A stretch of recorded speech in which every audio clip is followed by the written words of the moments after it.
तैयारी करने वाले ऐसे जितने भी स्टूडेंट हैं, भाई तैयारी तो आप करते हैं, मगर लूसेंट एक ऐसा सब्जेक्ट जो आपको जीके में हमेशा किसी भी एग्जाम में 70% जीके में स्कोर नॉर्मल तरीके से अकेले करा सकती है। यानी कि 100 में से 70 क्वेश्चन आपके जीके में हमेशा सही होंगे, मगर 99% लड़के या लड़कियां कभी लूसेंट को कंप्लीट कर ही नहीं पाते हैं। तो आज जो है ये लूसेंट की क्लास शुरू हो रही है। पूरे ऑब्जेक्टिव वाली बुकवे को उड़ा देंगे हवा में। जिम्मेदारी हमारी है, मगर एगो आपो की जिम्मेदारी है भाई, समय देना पड़ेगा। अब जिस बुक को आप 2-3 साल तक तैयारी करते रहते, का बुक याद नहीं होती है, उस बुक को हम याद कराने का एकदम जिम्मा ले लिए कि नहीं, याद करा के दिखा देंगे। और रही बात जो है समय देने की, साथ में आप अपने साथ एगो डाउट नोटबुक रखिएगा। डाउट नोटबुक का मतलब समझते हैं ना? इस क्लास में जो जो प्रश्न आपको नहीं आएंगे उस बुक में और उस कॉपी में लिखते जाएंगे। बाकी मेरी जिम्मेदारी है कि 90% तो ऐसे ही याद करा देंगे, बस पेशेंस रखिएगा। तो ये इतिहास का पहला चैप्टर है जिसका नाम है सिंधु घाटी सभ्यता। ठीक है भाई, सिंधु घाटी सभ्यता की शुरुआत कब से हो रही है? 2500 बीसी से लेके 1750 बीसी के आसपास। कोई बात नहीं भैया, चलिए पढ़ा जाए। लीजिए पहला प्रश्न ये रहा आपके सामने उड़ाका दल की तरह। इसको पढ़िए, कह क्या रहा है? हड़प्पा सभ्यता का सर्वाधिक मान्यता प्राप्त काल कौन सा है? तो भाई 2500 ईसा पूर्व से लेकर 1750 ईसा पूर्व, यही हड़प्पा सभ्यता का काल है। कोई बात नहीं। दूसरा प्रश्न आपका क्या कह रहा है?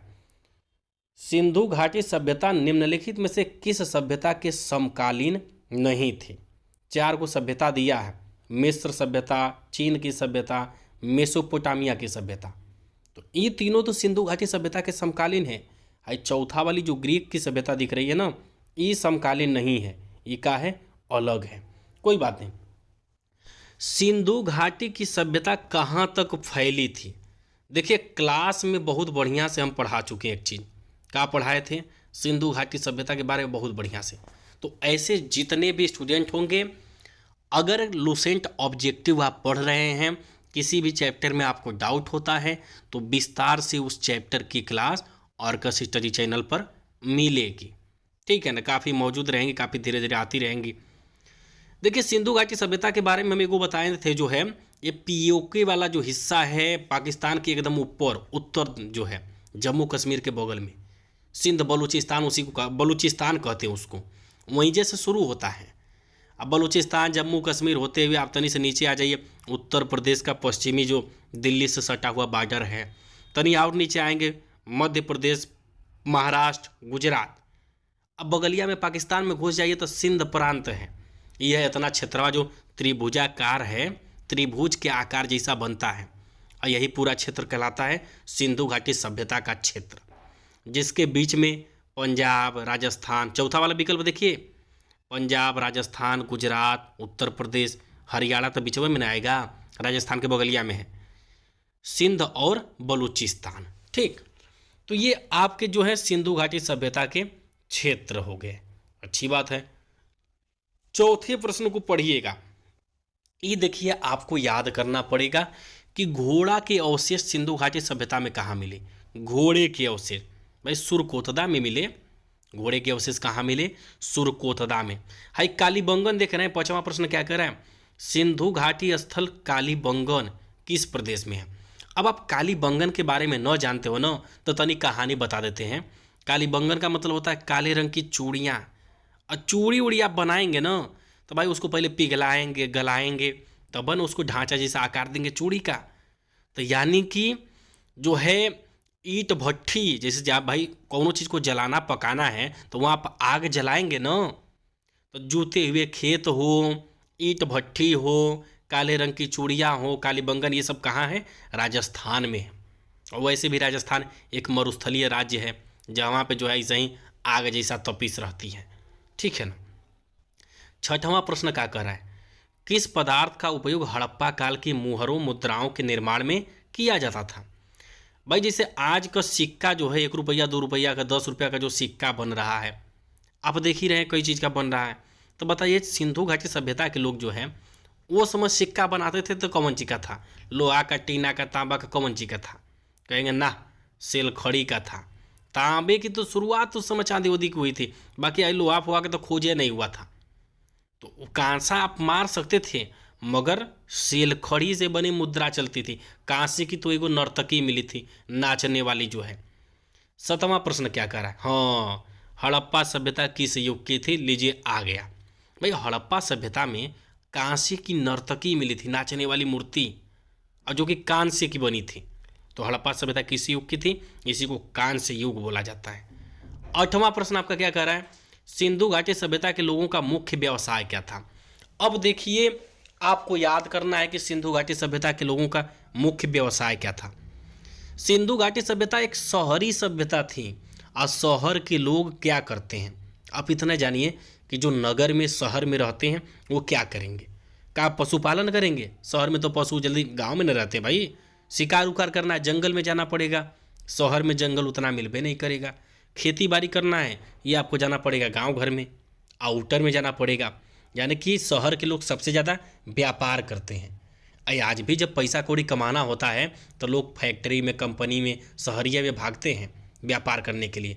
मजदूरी, श्रमिक, यही सब बन के न करते हैं। मेरी जिम्मेदारी है आपको एक एक प्रश्न याद करने की। कहानियों को सुनते चलेंगे, प्रश्न को देखते चलेंगे, पूरी लुसेंटवा को हवा में उड़ा देंगे ना, जैसे लगता है लुसेंटवा को ना एकदम रगड़ देंगे। समय तो देना पड़ेगा। हड़प्पा सभ्यता के निवासी थे, शहरी थे, कोनो डाउट नहीं है, हड़प्पा वाले शहरी थे। सिंधु सभ्यता के घर किससे बनाए जाते थे?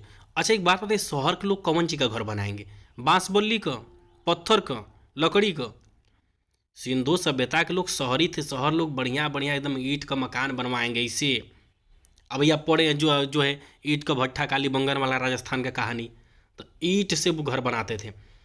हड़प्पा वासी किस वस्तु के उत्पादन में सर्वप्रथम थे? लय भैया, ये तो ऐसे याद हो जाएगा।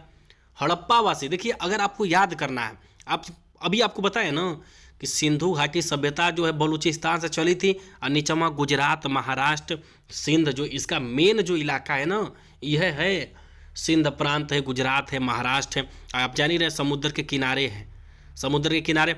और आज भी गुजरात, महाराष्ट्र कपास के उत्पादन में पहले और दूसरे स्थान पर है, क्योंकि वहाँ की मिट्टी ऐसी है कि जहाँ कपास की खेती बहुत ज़्यादा होती है। तो अब आपको पढ़ना है कि भैया हड़प्पा वासी सबसे ज़्यादा कौन चीज उगाते थे? कपास उगाते थे, कोई डाउट नहीं है।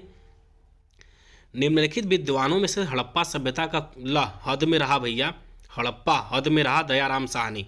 हड़प्पा के कौन है? दयाराम साहनी। देखिए अपना सबका याद करने का तरीका होता है, हम याद कर लेना कि मोरा शीशा हद में रहा दयाराम साहनी, हड़प्पा दयाराम साहनी। 1921 में हड़प्पा सभ्यता का खोज किए थे दयाराम साहनी। आपका 13वां प्रश्न क्या करें? सिंधु सभ्यता का पत्तन, बंदरगाह। अरे भाई लोथल गुजरात का है, आज भी वही लोथल है बंदरगाह, जहाँ से ये लोग अपना व्यापार कपास वपास उगाते थे जो भी है।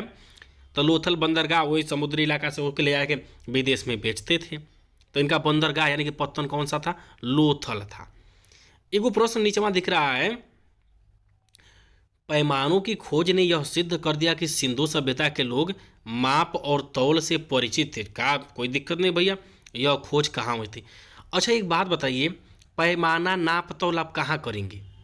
कहेंगे अरे यार वहीं करेंगे जहाँ से समनिया को बेचना है, और समनिया बेच रहे हैं हम लोथल से, वहीं ना नाप तौल के विदेश में भेजेंगे। कहानी को समझिए ना, आपको याद करने का जरूरत नहीं है। अब नाप तौल करेंगे लोथल में, वहीं जैसा तौल के जहाजी पर लाद देंगे, ले जो भैया विदेश में बेच के आए। यानी कि नाप तौल कहाँ हुई? इसकी खोज लोथल में हुई, क्योंकि वो एक डाकयार्ड था, बंदरगाह था, वहीं जैसे नाप तौल करके कुल भेज देते थे व्यापार करने। चलिए ठीक है। हड़प्पा कालीन सभ्यता जो है किन वर्गों में विभक्त थी? लीजिए कहानी मिल गई। अब आप कहेंगे कि इसको याद कैसे करें? भाई देखिए, जो जाति वर्ण व्यवस्था है ना, ये दूसरका वाले चैप्टर में आई है। इसके बाद आएगा वैदिक सभ्यता, जहाँ आर्य आएंगे। आर्य का मतलब समझ लीजिए कि ब्राह्मण कुल। अब वो ब्राह्मण कुल की शुरुआत वहीं से होगी, और तमाम जाति व्यवस्था, क्षत्रिय, वैश्य, शूद्र, सब उधर होंगे। हड़प्पा वालों में नहीं है, और वैसे भी शहर के लोग जाति व्यवस्था में ज़्यादा यकीन नहीं करते। तो ये हड़प्पा कालीन समाज कैसा था? ऊपरा लिखा है शिकारी, अरे यार शिकार शहर में कहाँ करेंगे, आदमी आदमी को थोड़ा ना मारेगा, शिकार उकार तो जंगल में ना होता है। पुजारी है तो मान सकते हैं, हो भैया हो सकता है पुजारी। किसान लिखा है, किसान तो पशुपालन खेती बाड़ी न करेगा, शहर में कौन कंपनी में दवाई के फैक्ट्री में जाके खेती थोड़ा ना करेगा, तो ये भी गलत है। क्षत्रिय तो एकदम में गलत है। अब ऑप्शन बी में अगर देखें विद्वान, हाँ शहर के लोग पढ़े लिखे होते हैं, व्यापार व्यापार करते हैं। योद्धा, आज भी लोग शहर वाले जिम उम कर रहे हैं, भले बरियार ना हो, साग मुरई जैसा दे हों, मगर योद्धा तो होते ही हैं। व्यापारी जरूर व्यापार करते हैं। श्रमिक मजदूर, क्योंकि लोग आज भी जो है श्रमिक हैं। गुजरात बम्बई कहाँ कहाँ कंपनियों में कमाने जाते हैं, कपड़ा के फैक्ट्री में, यहाँ हुआ, तो ये आखिर मजदूर बन के न बेचारे जाते हैं शहर में कमाने के लिए, तो श्रमिक थे, कोई डाउट ही नहीं है। चलिए 15 प्रश्न हो गया, अब चलते हैं 16वें प्रश्न पर। बस आप लोग पेशेंस रख के एकदम आराम से वीडियो को टाइम दीजिएगा, कहानी जैसा ना पूरा इतिहास भी एकदम मारेंगे, रगड़ के रख देंगे। सिंधु सभ्यता का सबसे बढ़िया नाम क्या रखा जाए? अगर सिंधु सभ्यता का नाम रखना हो तो सर्वाधिक उपयुक्त सभ्यता कौन होगी? हड़प्पा सभ्यता होगी, क्योंकि यह दोनों जुड़वा हैं। अगला प्रश्न कर है कि कौन सा लक्षण सिंधु सभ्यता के लोगों का सही चित्रण करता है? ले भैया, सिंधु सभ्यता के लोग कैसे थे, उनके बारे में कौन एमनिया से डाटा सही है? उनके विशाल महल और मंदिर होते थे। शहर में विशाल महल तो हो सकते हैं, मगर एक बात बता दें, सिंधु घाटी सभ्यता में एको मंदिर वह नहीं मिली है जो अयोध्या मंदिर है, तमाम मस्जिदें हैं ना, ये सब बाद में बने हैं। सिंधु घाटी सभ्यता के दौरान भारत में एको मंदिर बनी ही नहीं थी, पहले गलत हो गया। वे देवी और देवताओं की पूजा करते थे, हाँ करते थे, पशुपति के रूप में शिव को पूजते थे, थोड़ा बहुत वो सब ऐल बैल का पूजा करते थे। वे युद्ध में घोड़ों द्वारा खींचे जाने वाले रथों का प्रयोग करते थे। अरे युद्ध में घोड़ों द्वारा रथ, शहरी लोग कैया से युद्ध लड़े लगना? शहर के लोग युद्ध लड़बे नहीं करेंगे ज़्यादा से ज़्यादा, तो वे युद्ध में घोड़ों द्वारा खींचे जाने वाले रथों का प्रयोग नहीं करते थे। सही कौन है? सिर्फ ऑप्शन नंबर ए, केवल 2। चलिए 18वें प्रश्न पर। 18वां प्रश्न देखिए, समय कम और प्रश्न ज़्यादा, जिम्मेदारी हमारी है, करा के दिखाएंगे। ये आपका जो है 18वां प्रश्न क्या कह रहा है, ठीक है ना? 18वें प्रश्न पर आप लोग फोकस करिएगा कि 18वां प्रश्न आपका क्या कह रहा है। हड़प्पा सभ्यता की खोज किस वर्ष हुई थी? हम कहे थे ना, हड़प्पा सभ्यता की खोज दयाराम साहनी किए थे, और यह कब हुई थी? 1921 में हुई थी।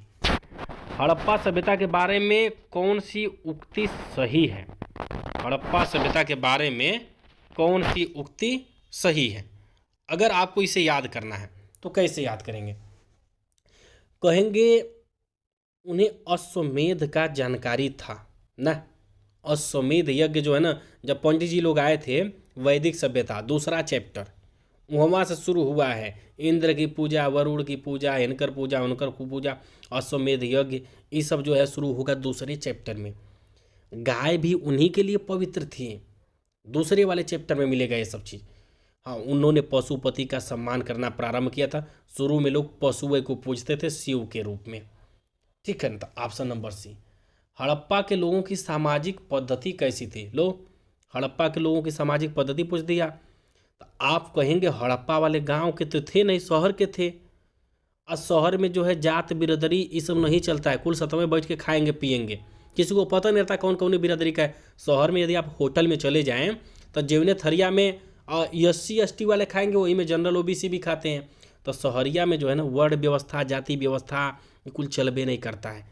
दास श्रमिक आधारित यो नहीं चलता है, क्योंकि आप देखेंगे कंपनी वंपनी है कहीं, कुल दास श्रमिक जो भी हैं आपस में काम कर रहे हैं, ठाट बाट से रहते हैं, तो कमाएंगे खाएंगे घूमते हैं ऐश करते हैं।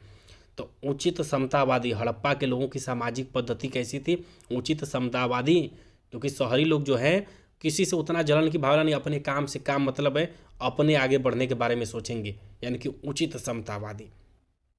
21वां प्रश्न क्या कर रहा है? सिंध का नखलिस्तान यानी कि बगीचा हड़प्पा सभ्यता के किस पूरा स्थल को कहा जाता था? अरे भाई, बगीचा तो मोहन भैया का न रही, नखलिस्तान यानी बगीचा, बाग किसका होगा? मोहन भैया का, कोनो आदमी का न रहेगा। सिंध का बगीचा जो है मोहनजोदड़ो का था। हड़प्पा सभ्यता के संपूर्ण क्षेत्र का आकार कैसा था? अभी हम बताए थे कि ऊपरा बलूचिस्तान से शुरू होकर नीचवा मध्य प्रदेश, महाराष्ट्र, ये कुल गुजरात तक फैला था, एकदम त्रिभुज जैसा। हाई देखिए 23वां प्रश्न तो आपको एकदम में से याद करना पड़ेगा, याद हो जाएगा, कोई बहुत बड़ी चीज़ नहीं है, क्योंकि अगर आप जानते रहेंगे सिंधु नदी है, पहली बात सिंधु नदी है, सिंधु नदी भारत में बहबे नहीं करती है, ये ऊपर बहती है, मतलब ऊपर है होते हुए जम्मू कश्मीर से चली जाती है, आप कहेंगे पाकिस्तान में। अब सिंधु नदी भाई उधर है, तो एमन अगर आप देखेंगे लोथल और कालीबंगा, कालीबंगा जो है राजस्थान में पड़ता है, लोथल गुजरात में पड़ता है, तो ये दोनों का सिंधु नदी से कोनो लेना देना नहीं है कि नहीं? तो अब अगर मिलान करना है तो लूसेंट एगो काम करती है, कहती है मिलावा मत भैया, सीधे सीधे याद कला। हड़प्पा रावी नदी, मोहनजोदड़ो सिंधु नदी, लोथल भोगवा नदी, कालीबंगा घग्घर नदी, तो सीधे सीधे मिलान करके ऊपर ऐसे उड़ा लीजिएगा। चलते हैं 24वें प्रश्न की तरफ। आपका जो है 24वां प्रश्न क्या कह रहा, 24वें प्रश्न पर फोकस करिएगा। हड़प्पा सभ्यता के अंतर्गत हल से जोते गए खेत का साक्ष्य लीजिए। आपसे कहे थे ना हम कि देखिए ईंट को पकाना है, ईंट भट्ठी उट्ठी लगाना हो, जोते हुए खेत का साक्ष्य कालीबंगा में। अब भाई खेत जोतना है, जैसे पहले के लोग हल बनाते थे ना, तो लकड़ी के हल में नीचवा लोहे का मुठिया मार देते थे, तो अब हल से भी खेत जोताएगा। जोते हुए खेत कहाँ मिले आपके? कालीबंगा राजस्थान से मिले। सैंधव सभ्यता की ईंटों का अलंकरण, भाई ईंट के बारे में तो बताए ना कि वही अगिया में ईंट उट पकाई जाती थी कालीबंगा वाले में, राजस्थान में।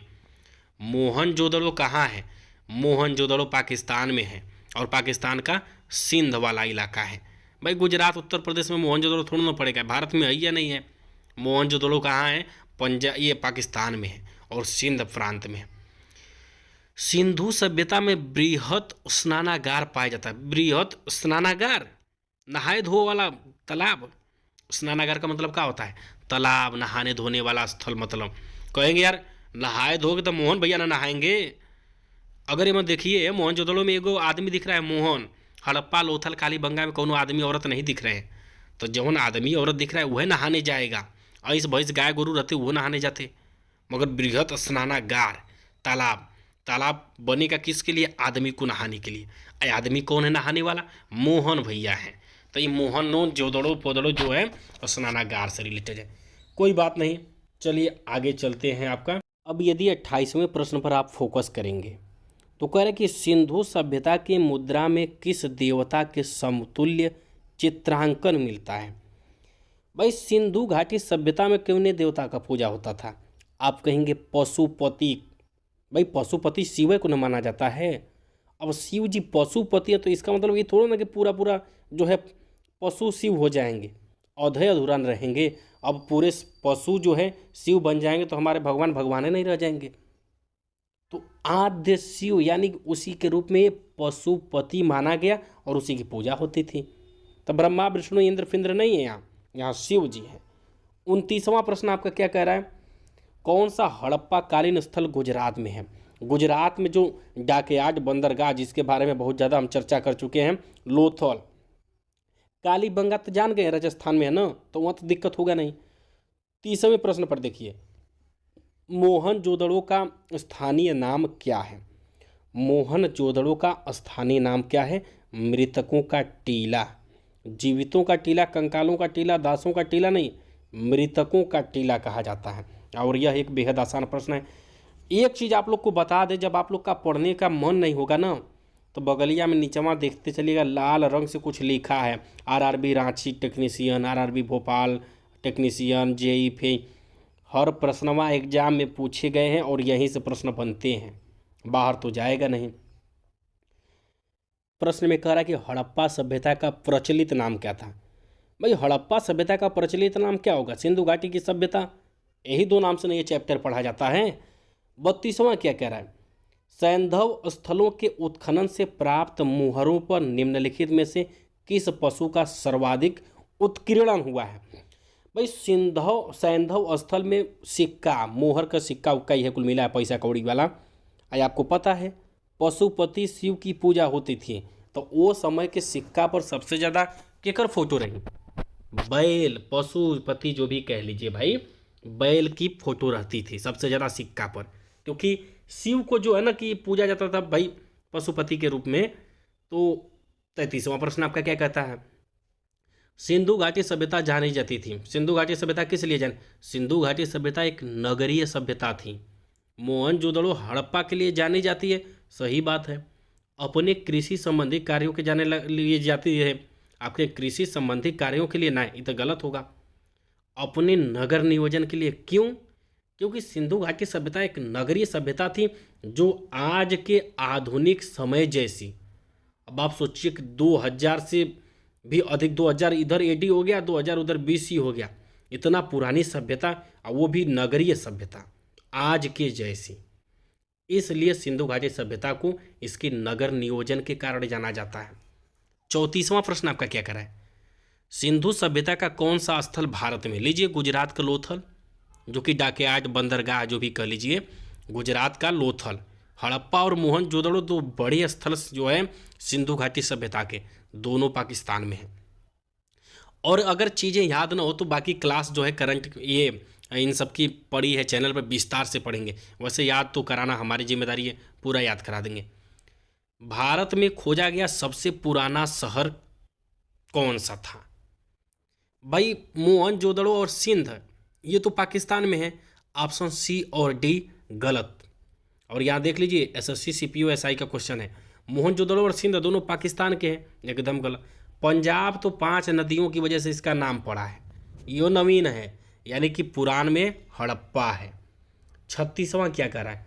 भारत में चांदी की उपलब्धता के प्राचीनतम साक्ष्य मिलते हैं। हम आपसे कहे थे ना कि जो है हड़प्पा सभ्यता से धीरे धीरे चांदी की खोज हुई, इसी की शुरुआत मानी जाती है चांदी का।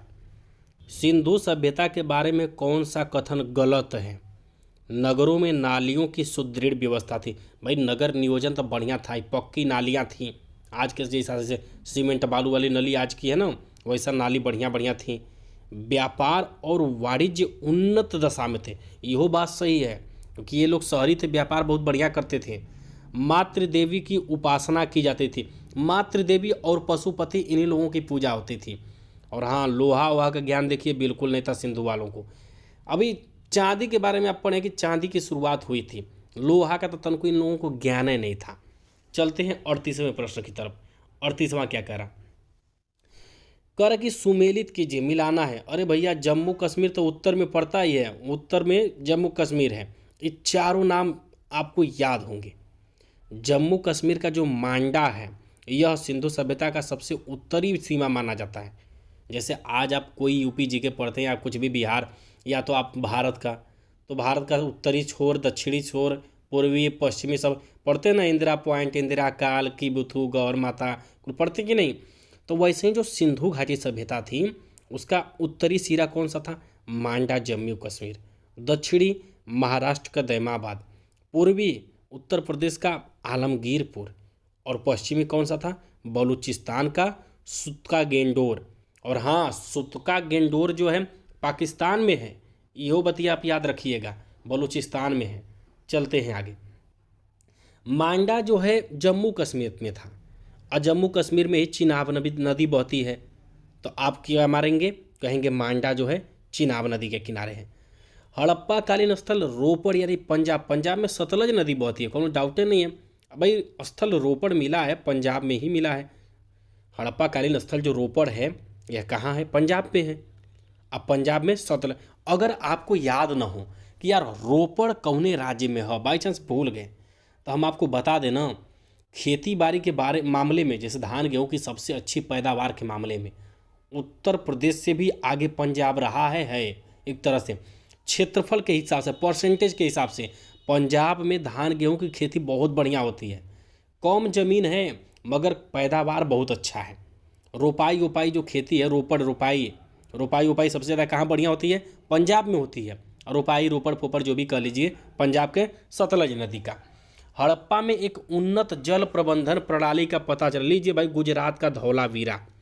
अब भाई कुछ चीज़ धोलेंगे तब ना उज्जवल से, अब मान लीजिए जैसे कह रहा है कि एक उन्नत जल प्रबंधन प्रणाली, जल से धोना है, धोला, कपड़ा लत्ता धोला चाहे कुछ धोला भैया, तो हर जवन मन तवन धोला, भोजपुरिया में तो यह कहा जाता है कि धोला नहाला खाला, तो धौलावीरा जल प्रबंधन, जल पानी से धोला है कि नहीं, तो धौलावीरा जो है जल प्रबंधन का है और गुजरात में है। चलते हैं अगले प्रश्न की तरफ, आइए देखा जाए अगला प्रश्न क्या कह रहा है। हाँ, ये आपका प्रश्न नंबर 42। कौन सा है प्रश्न नंबर 42? हड़प्पा के मिट्टी के बर्तनों पर सामान्यतः किस रंग का उपयोग किया? भाई कोनो चीज़ आग में जलाएंगे तो देखें ना, आज के समय में अटका मटका जो बनता है, चाय पीने वाला कुल्हड़ हो, मटका हो, सब लाल कलर का होता है। और हड़प्पा सभ्यता के जो मिट्टी के बर्तन थे ये आग में पकाए जाते थे, और जौने चीज़ को आप आग में पकाएंगे वो कौने कलर का दिखेगा? भाई कुल्हड़ है, हड़िया है, हम लोग दिया जलाते हैं दीपावली पर, सब देखे होंगे जो आग में जला करके बनता है सब लाल कलर का होता है। तो हम काहे भूल जाए, हड़प्पा सभ्यता के मिट्टी के बर्तन लाल कलर के थे। सिंधु सभ्यता निम्नलिखित में से किस युग में पड़ता है? हम कहते हैं, देखिए सिंधु घाटी सभ्यता जो है उसमें लिखावट मिली, जैसे कोनो चीज़ दीवार पर लिखा गया था, दीवार पर पत्थर उत्थर पर लिखा गया था, मगर उसे आज तक कोई पढ़ ही नहीं पाया है। तो यह आध ऐतिहासिक है, यानी कि आधा ऐतिहासिक है। कहाँ से कि नर्तकी मिली, सिक्का मिला, सब मिला, हम जान गए, उसको आधा पढ़ लिए। जो मतलब जैसे कोनो चीज़ का फोटो बना है बैल का, तो भाई पता ना कि समनवा बैल है, मगर जो लिखा गया था उसे आज तक नहीं पढ़ा जा सका। तो आधा आधा वाला काम हो गया है, आध ऐतिहासिक। 44 नंबर क्या कह रहा है? सिंधु घाटी सभ्यता की विकसित व्यवस्था में निम्नलिखित में से किस स्थल से घर में कुओं के, देखिए कुआं में मतलब घर में कुआं मिले, बृहद स्नानागार मिले, ये सब हर एक चीज़ मोहन जोदड़ो, मोहन भैया को नहाना है, कुआं में धीरे से बाल्टी डालेंगे, पानी निकालेंगे, आप मोहन भैया नहा लेंगे। तो बृहद स्नानागार, नहाए वाला जगह रहा, आदमिये नहाई। घरों में कुआं, आदमिये नहाई, कुआं में पानी निकाली, अब पी कुआं का पानी, तो मोहन जोदड़ो, ठीक है। और हम आपसे कहे हैं आपको टाइम देना पड़ेगा, याद करानी मेरी जिम्मेदारी है। अच्छे देखिए यूपी पीसीएस में ये क्वेश्चन आया है, आप भूल भी नहीं करेंगे, हमारी जिम्मेदारी है ना, याद करा के दिखाएंगे। आगे क्या करा? सिंधु घाटी सभ्यता को खोज निकालने में जिन दो भैया, दो लोग सिंधु घाटी सभ्यता के खोज के लिए हूँ, दयाराम साहनी, राखाल दास बनर्जी, कौन डाउटन हो, 1921 और 22 में, ठीक है ना। रंगपुर चावल वाला ही आगे क्या क्या है, रंगपुर, जहाँ हड़प्पा की समकालीन सभ्यता थी, रंगपुर कहाँ में? सौराष्ट्र में। आप इसे याद कर लीजिएगा। वैसे अंजाब पंजाब उत्तर प्रदेश रहता तो कहने के लिए वैसे भी आप सनमा कट जाएगा, पंजाब राजस्थान उत्तर प्रदेश ऐसे ही कट जाएगा। आप कहाँ मारेंगे? सौराष्ट्र। हड़प्पा एवं मोहनजोदड़ो की पुरातत्विक खुदाई के प्रभारी कौन थे? जैसे देखिए ठेकेदार तो दो मिला थे, मगर खुदाई कौन करा रहा था? ये सर जॉन मार्शल पुरातत्व विभाग के अध्यक्ष थे। ये कह दिया दयाराम साहनी को, जो भैया वहाँ खुदाई कर, और भेज दिए जो है राखाल दास बनर्जी को, तू जा वहाँ खुदाई करा। तो जॉन मार्शल जो है ना, भाई जब हड़प्पा सभ्यता 1921-22 में खोजी गई थी, अंग्रेजों का शासन था, तो वो समय जो अध्यक्ष फध्यक्ष होते थे अंग्रेजवे होते थे। सर जॉन मार्शल ने दयाराम साहनी को ठेकेदार बना के भेजा, जाके तुम खुदाई करो। राखाल दास बनर्जी को ठेकेदार बना के भेजा, जाओ तुम खुदाई करो। तो ये प्रभारी यही था, और खोज करने वाले वो लोग थे। निम्न में से किस पशु की आकृति जो मुहर पर मिली? भाई मुहर पर, सिक्का पर तो भगवान शिव का बैल मिली है, कौन भाई सोचने की जरूरत नहीं है। अरे भाई हम बैल की पूजा करते थे शिव मान के, तो भैया जब बैल का पूजा शिव मान के करते थे, और सिक्का पैसा कौड़ी के मामले में भगवान को चढ़ाया जाता है, चढ़ावा आज भी मंदिरों में आप देख ही रहे हैं। तो सिक्का पर ये तब से चला आ रहा है, तो सिक्का पर उस समय बैल का फोटो होता था, कोई डाउट? बिल्कुल नहीं। सिंधु घाटी के लोग विश्वास करते थे मातृशक्ति में, बिल्कुल सही। सिंधु घाटी के लोग भी जो है पूजा पाठ ब्रह्मा आत्मा में, यज्ञ में नहीं करते थे उस समय। यज्ञ कर्मकांड अर्मा ब्रह्मा ये सब जो है ना वैदिक काल में आएगा। कब आएगा? दूसरका वाला चैप्टर जब आप पढ़ेंगे उसमें मातृशक्ति और पशुपति यही का पूजा सिंधु वाले करते थे। निम्नलिखित में से कौन सा सिंधु स्थल समुद्र तट पर नहीं है? लीजिए, समुद्र तट पर नहीं है। सुरकोतदा जहाँ घोड़ा का अवशेष मेला, लोथल, बालाकोट, ये सब तो समुद्र तट पर है। हाई कोट दीजी फौजी जो भी हो, आप कहेंगे यह समुद्र तट पर नहीं है। ठीक है। निम्नलिखित में से कौन मोहनजोदड़ो की सबसे बड़ी इमारत थी? लीजिए भैया, मोहनजोदड़ो की सबसे बड़ी इमारत, और हम आपसे कहे थे कि विशाल अन्नागार, ये स्नानागार जो है, स्नानागार नहाए वाला, मोहन भैया नहात रहना भाई, मोहनजोदड़ो का नहाने धोने वाला जगह था। कौन सा? विशाल स्नानागार, सबसे बड़ी इमारत। हड़प्पा कालीन लोगों ने नगरों में घरों के विन्यास के लिए कौन सी पद्धति, ग्रिड पद्धति आधारित इन सब मकान जो बनाते थे ना, जैसे मकान का नक्शा निकालना हो तो ये लोग कौने पद्धति पर निकालते थे? ग्रिड पद्धति के हिसाब से घर बनाते थे। त्रिभुजाकार तो कोई घर बनाएगा नहीं, घर मकान त्रिभुजाकार गोलाकार तो कोई नहीं बनाएगा, ये तो आपको अच्छे से पता है भाई। अगर आपको मकान बनाना है, त्रिभुज जैसा मकान बना देंगे, कोनावा में का डंडा खड़ा करेंगे, एक कोना में जगहिया नहीं बचेगा। गोलाकार अंडाकार बना देंगे तो मकान बनाना कठिन हो जाएगा। सोचिए, जो मंदिर का गुंबद या मस्जिद का गुंबद होता है, जब गोलाकार बनता है तो उसको बनाना बहुत कठिन होता होगा। हम आपको इसलिए बता रहे हैं कि आप सही विकल्प को सोचें। जब आपके अंदर सही चीज़ को सोचने की क्षमता आ जाएगी तो वह विकल्प आपके लिए बहुत आसान बन जाएगा। कमल पुष्प की फूल के आकृति का मकान कैसे बने? वो ओला गोला जैसा रहेगा। ग्रिड पद्धति आधारित थी। अगला प्रश्न क्या कह रहा है? सुमेलित कीजिए और सूचियों के नीचे दिए गए कोट का सही प्रयोग करिए। आपको मिलान करना कि कौन कहाँ से मिला है। भाई एक चीज़ तो आप पढ़े हैं कि जूते हुए खेत जो है कालीबंगन से मिले थे। जूते हुए खेत कहाँ से मिले थे? कालीबंगन से मिले थे। और आपका दूसरा क्या है? दूसरा जो लोथल लिखा है, हम कहते हैं ना, लोथल एक बंदरगाह यानी कि डाकयार्ड था। लोथल क्या था? बंदरगाह यानी कि डाकयार्ड था। ऊपरा का दोनों मिला लीजिए अपने में, है कि नहीं? ऊपर वाले दोनों को मिला लीजिए। अब नीचे धौलावीरा और बनवाली है। धौलावीरा और बनवाली, तो इसे याद कर लीजिएगा। याद करना, जैसे धौलावीरा है हड़प्पाई लिपि के बड़े आकार के 10 चिन्हों वाला एक शिलालेख। जैसे भी हो इन दोनों को याद कर लीजिएगा। वैसे ऊपर के दो याद हो गए ना तो 50% तो डाउट ऐसे ही क्लियर हो जाएगा। ठीक है, चलते हैं अगले प्रश्न की तरफ। अगला प्रश्न आपका क्या कह रहा है? 54 नंबर। 54 नंबर को ध्यान से देखिए। पढ़ाई तो सब करते हैं मगर पेशेंस बहुत कम लोगों के पास होता है। जीके शुरू में पढ़ने में बहुत मज़ा आता है। जब जीके को हम लोग पढ़ते हैं तो शुरू में लगता है कि अरे मत कहो यार, मज़ा ही मज़ा है।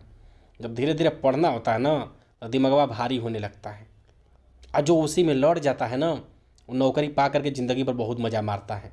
एकदम टेंशन फ्री, पैसा कौड़ी का कोई दिक्कत नहीं। आइए पढ़िए। निम्नलिखित पशुओं में से किस एक का हड़प्पा सभ्यता में पाई मुहरों और टेराकोटा कलाकृतियों में निरूपण नहीं हुआ? देखिए, शहर में जो है हाथी और गैंडा जा सकते हैं। शहर में भाई हड़प्पाई सभ्यता में मुहर मिली है। हड़प्पा लोग शहरी थे। प्रश्न को सोचिएगा कैसे सोचना है। हड़प्पाई लोग शहरी थे और शहर वाले जो है हाथी का चित्र अपने टेराकोटा कलाकृति में बना सकते हैं, गैंडा का बना सकते हैं। शेर और बाघ की बात फंसती है। कहेंगे यार यही तुम में से कौन एगो होगा जौन वो नहीं बनाएंगे। कहे तो खुद तो जंगल उंगल में रहते नहीं थे, वो सब शहर में रहते थे। तो यहाँ से आपको याद करना पड़ेगा कि शेर का चित्र वो लोग नहीं करते थे। हड़प्पा वाली किस धातु से परिचित नहीं थे? लोहा के बारे में जान ही नहीं रहे थे बेचारे। वहाँ लोहा के बारे में कुछ नहीं पता था उनको। निम्नलिखित में से किस स्थल से युगल समाधान द्विसर संस्कार का प्रमाण मिला है? युगल समाधान का मतलब समझते हैं, दो लोग का शव एक कब्रिस्तान में, चाहे पति पत्नी हो चाहे जवान हो, तो दो लोग का शव एक कब्रिस्तान में मिला था। आप कहेंगे कौन सा है? डाकयार्ड जो लोथल था बंदरगाह वाला, वहीं पर जो है बंदरगाह में। भाई इसको याद करना है कि युगल समाधान यानी द्विशव समाधान, दो लोगों का शव मिला है एक साथ एक कब्रिस्तान में। तो जैसे भी याद करिएगा लोथल है। ठीक है ना। कपास का उत्पादन सर्वप्रथम सिंधु क्षेत्र में हुआ, जिसे ग्रीक या यूनान के लोग किस कपास को जो है ना कहते थे क्या? यूनान वाले, जो ग्रीक और यूनान वाले हैं, कपास को किस नाम से बुलाते थे? ये प्रश्न का विकल्प ऐसा बनाया है, आपको लगेगा यार ऑप्शन ए बी दोनों दिया है, कहीं यह तो नहीं सही है, काफ़ी लोग इसी को मार के आएंगे। और यह यूपी पीसीएस का क्वेश्चन है। सिंडन, कपास को ग्रीक या यूनानी लोग क्या कहते थे? सिंडन। हड़प्पा के काल का तांबे का रथ किस स्थान से प्राप्त हुआ? तांबे का रथ, अब तांबे का रथ आपका महाराष्ट्र में दैमाबाद से मिला है। तांबे का रथ कहाँ मिला है? महाराष्ट्र के दैमाबाद से। अगर याद न हो तो एक चीज़ हम बता दे रहे हैं, याद रखिएगा। हमारा महाराष्ट्र जो है पूरे भारत का सबसे बड़ी अर्थव्यवस्था वाला राज्य है। सबसे बड़ी अर्थव्यवस्था वाला, यानी कि जो है सबसे ज़्यादा धनी, पैसा कौड़ी या जो भी चीज़ें हैं महाराष्ट्र में ही पाई जाती हैं। तो आप कहेंगे यार तांबा का रथ, यहाँ लकड़ी का रथ मिलता न हो, तांबा का रथ और वो धनी व्यक्ति बनवाएगा। और धनी सबसे ज़्यादा लोग महाराष्ट्र में रहते हैं। और दैमाबाद कहाँ पड़ता है? महाराष्ट्र में पड़ता है। इस तरीके से भी सोचेंगे ना तब वो मार लेंगे। बस चीज़ों को जब आप पढ़ते पढ़ते, जब कोनो चीज़ पहली बार पढ़ते हैं थोड़ा सा वो लगता है, जब आपको आदत हो जाती है ना तो बहुत मज़ा आने लगता है। हड़प्पावासी किन धातुओं का आयात करते थे? अब देखिए हड़प्पावासी किन धातुओं का आयात, तीनों का करेंगे। कहें कि तीनों मिला तो लोहा नहीं मिला था, ये तीनों है। 60 नंबर देखिए, हड़प्पावासी जो है लाजवर्थ भवन निर्माण की सामग्री का आयात कहाँ से करते थे? लो भैया, इतना बढ़िया प्रश्न मिल गया। वैसे एग्जाम में आया नहीं है मगर याद करना पड़ेगा कि हड़प्पावासी जो भवन निर्माण की सामग्री लेकर के आते थे हिंदकुश क्षेत्र के बदख्शां से। कहाँ से? हिंदकुश क्षेत्र के बदख्शां से। हिंदकुश क्षेत्र पड़ता कहाँ है? आप सोचेंगे यार हिंदकुश क्षेत्र कहाँ पड़ता है, बस यह जानिए ना, जो लद्दाख है, पीओके बलूचिस्तान, जो पाकिस्तान और कश्मीर का इलाका जो एकदम ऊपरी है, वही के ऊपर पड़ता है, हिंदकुश पर्वत पड़ता है। तो हिंदकुश क्षेत्र जो है एकदम उत्तरी क्षेत्र है। अफगानिस्तान स्थित सिंधु सभ्यता से संबंधित स्थल कौन से? अब वह कौन सा स्थल है जो अफगानिस्तान में था? दोनों हैं, मुंडीगाक और सुरतोगोई, ये दोनों याद कर लीजिएगा। एग्जाम की दृष्टि से काफ़ी महत्वपूर्ण है। कौन कौन से नगर सिंधु सभ्यता के बंदरगाह थे? देखिए लोथल तो 100% है। बाकी बंदरगाह की बात करें तो ये जितने बंदरगाह हैं सभी याद होने चाहिए। अल्लादीनो एवं बालाकोट, सुतका, गेंडोर, लोथल, कुंतासी, ये सभी बंदरगाह हैं, बस इनको याद कर लीजिएगा। मोहनजोदड़ो से प्राप्त पशुपति शिव आद्य शिव मोहर में किन किन जानवरों का अंकन हुआ है? अब देखिए जो पशुपति शिव की मोहर मिली है उसमें कौन कौन से जानवर का चित्र बना है? आप कहेंगे हाथी का, बाघ का, गैंडा, भैंसा, हिरण का। शेर का नहीं था, बाकी सबका था। अभी एक प्रश्न ऊपर दिखाई दिया था जिसमें बाघ और शेर को लेकर के डाउट हुआ था, कहे थे गैंडा मिल जाएगा, ठीक है ये सब हो जाएगा, हाथी भी मिल जाएगी। अभी जस्ट इसके ऊपर पढ़ा गया था थोड़ा सा, तो वहाँ पर शेर और बाघ को लेकर के डाउट था, तो कहा गया कि शेर नहीं है, यानी कि बाकी जितने हैं सब के सब हैं। किस हड़प्पाई स्थल से नृत्य मुद्रा वाली स्त्री की कांस्य मूर्ति मिली? लय भैया नाच कौन देखेगा? मोहन भैया देखेंगे जो नहा धो के आके बैठे हैं। नृत्य वाली स्त्री, अब इस प्रश्न को याद करना यार, जो है नर्तकी, कांस्य की नर्तकी का मूर्ति मिला था, कहाँ से मिला था? कहेंगे नाचने वाली नर्तकी का मूर्ति मोहना बनैले हुई, मोहन बना के दिखाया होगा। हो सकता है कोनो नर्तकी का बैठ के नाच देखता रहा हो, अब मन किया हो तो उसका फोटो बना दिया हो। तो कांसे की नर्तकी मोहना के यहाँ मिली है, मोहनजोदड़ो। पुजारी की मूर्ति कहाँ मिली है? पुजारी की पत्थर की मूर्ति प्राप्त हुई है, कहाँ से? भाई पुजारी के पत्थर की मूर्ति अगर देखा जाए तो पुजारी लोग जनरली बेचारे पूजा पाठ करते करते उनकी हाड़ मांस दिखने लगती है, जो है बेचारे एकदम कंकाल जैसा। जितने भी आप नागा बाबा को देखते हैं ना, एकदम हाड़ मांस दिखेगा जैसे पति। अब के पुजारी तो घूम घूम के जो मांग मांग के खा रहे हैं भैंसा जैसा मोटा के, वो तो ढकोसला वाले हैं। ओरिजिनल जो तपस्या करते हैं देखेंगे उनका हाड़ मांस दिखाई देगा। नागा बाबा या तमाम जो 5 साल 6 साल के बाद दिखते हैं, या जो ओरिजिनल पुजारी होते हैं। पुजारी की पत्थर की मूर्ति कहाँ से मिली है? हड़प्पा से। सिंधु सभ्यता स्थल से एक ईंट पर बिल्ली का पीछा करते हुए कुत्ते के पंजों के निशान। अच्छा, एक वो ईंटा है और ऊपर बिल्ली का पीछा करता हुआ कुत्ता के पंजों का निशान मिला है। कहाँ से मिला है? चनुदड़ों से। इस प्रश्न को आप याद कर लीजिएगा, बिल्ली का पीछा करते हुए जो है चनुदड़ों से मिला है। अगर इसको याद किया जाए, बिल्ली का पीछा कर रहा है कुत्ता, तो ये कुतौआ बिल्ली का पीछा करके करेगा क्या? उसका चमड़ा नोच के खाएगा। ये कुत्ता है तो बिल्ली को तो मुआ ही देगा जो है कि नहीं? चनुदड़ो चनुदड़ो चमड़ा फमड़ा जो भी कर लीजिए, उसी को मरोड़ के खाने के चक्कर में पड़ा है। किस हड़प्पाकालीन स्थल से प्राप्त जार पर चोंच में मछली दबाए चिड़िया, अरे यार, चोंच में मछली दबाए चिड़िया एवं पेड़ के नीचे खड़ी लोमड़ी का चित्रांकन मिला है, जो पंचतंत्र के लोमड़ी की कहानी के सादृश्य है। अब आप इतना जानिए, मछली के बारे में कहा है, मछली दबाए चिड़िया। मछली बंदरगाह अंदरगाह से व्यापार हो रहा होगा, या तो जो है मछुआरा जाके मछली मार के लाते होंगे। तो थोड़ा सा भी अगर असली मछली का जिक्र आए तो समुद्र के तरफ भागिएगा। आ समुद्र के तरफ जाएंगे तो कहेंगे बंदरगाह से मछली बेचेंगे, मार के ले आएंगे, तमाम चीज़ें जो है ना। जब चीज़ों को सही तरीके से सोचेंगे तो आंसर सही दिखेगा। मछली को चिड़िया खा रही है, मोहन नहीं खा रहे हैं, चिड़िया खा रही है।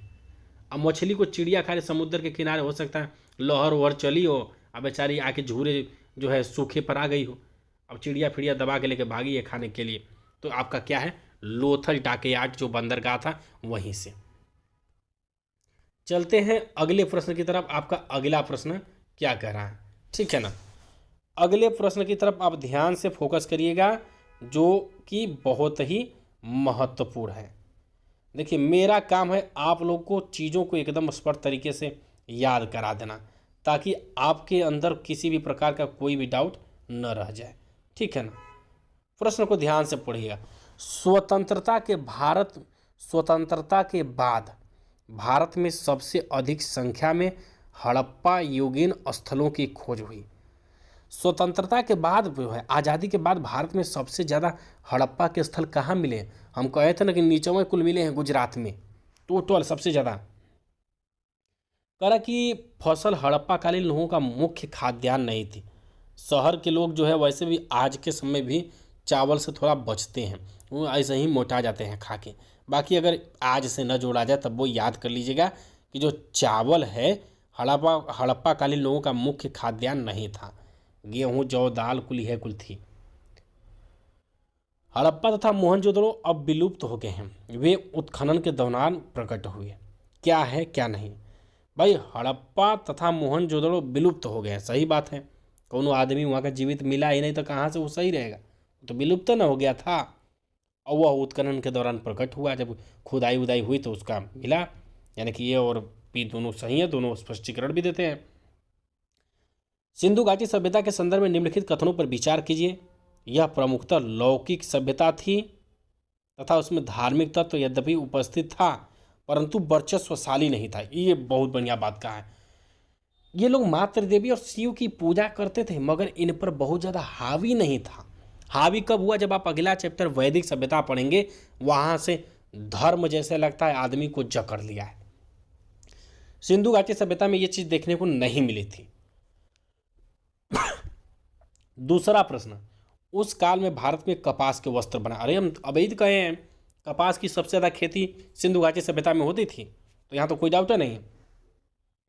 अगला प्रश्न क्या कर रहा है? सूचियों का मिलान करिए। चलिए भाई मिला दिया जाए। मांडा तो जम्मू कश्मीर आपको पता है, पहलका वाला जो मांडा है जम्मू कश्मीर सबसे उत्तरी है, सबसे उत्तरी स्थान है सिंधु घाटी सभ्यता का। दैमाबाद महाराष्ट्र, इहो बताए हैं कि दैमाबाद कहाँ है? महाराष्ट्र में है। कालीबंगा काले रंग की चूड़ियाँ कहाँ? राजस्थान में। राखी गढ़ी भारत में सिंधु सभ्यता का सबसे बड़ा स्थल क्या माना जाता है? राखी गढ़ी को। और यह कहाँ मिला है? आप कहेंगे हरियाणा में। कोई बात नहीं। खाने के बाद डकार बहुत तेज आती है। 73 नंबर क्या कह रहा है? हड़प्पा कालीन स्थलों में अभी तक किस धातु की प्राप्ति? अरे कई बार पूछोगे भैया, छत्तीसगढ़ पीसीएस में आ रहा है। लोहा नहीं मिला है, और का लोहा फोहा कुछ नहीं मिला है, पता है। किस पशु के अवशेष सिंधु घाटी सभ्यता में नहीं मिले? ला जी, फिर बन गया ये प्रश्न। शेर और बाघ में डाउट था, शेर नहीं मिला है कि नहीं? चनुदड़ों का उत्खनन किसने किया? चनुदड़ों का उत्खनन किसके निर्देशन में हुआ? J.H. मैके। जॉन मार्शल के समय में तो दो चीज का हुआ था, वो तो आप पढ़ लिए, हड़प्पा और जो है मोहनजोदड़ो। चनुदड़ो दिया है। और चनुदड़ो का उत्खनन किसके निर्देशन में हुआ? J.H. मैके के निर्देशन में। ये सिंधु घाटी सभ्यता के जो भी 75 प्रश्न थे आपकी लूसेंट में पूरे तरीके से निचोड़ के फेंक दिए। अब जो है वैदिक संस्कृति अगले पार्ट में शुरू होगी 1500 ईसा पूर्व से 600 ईसा पूर्व। अब देखिए जो है सिंधु सभ्यता का तो पतन हो गया, सिंधु सभ्यता खत्म हो गई।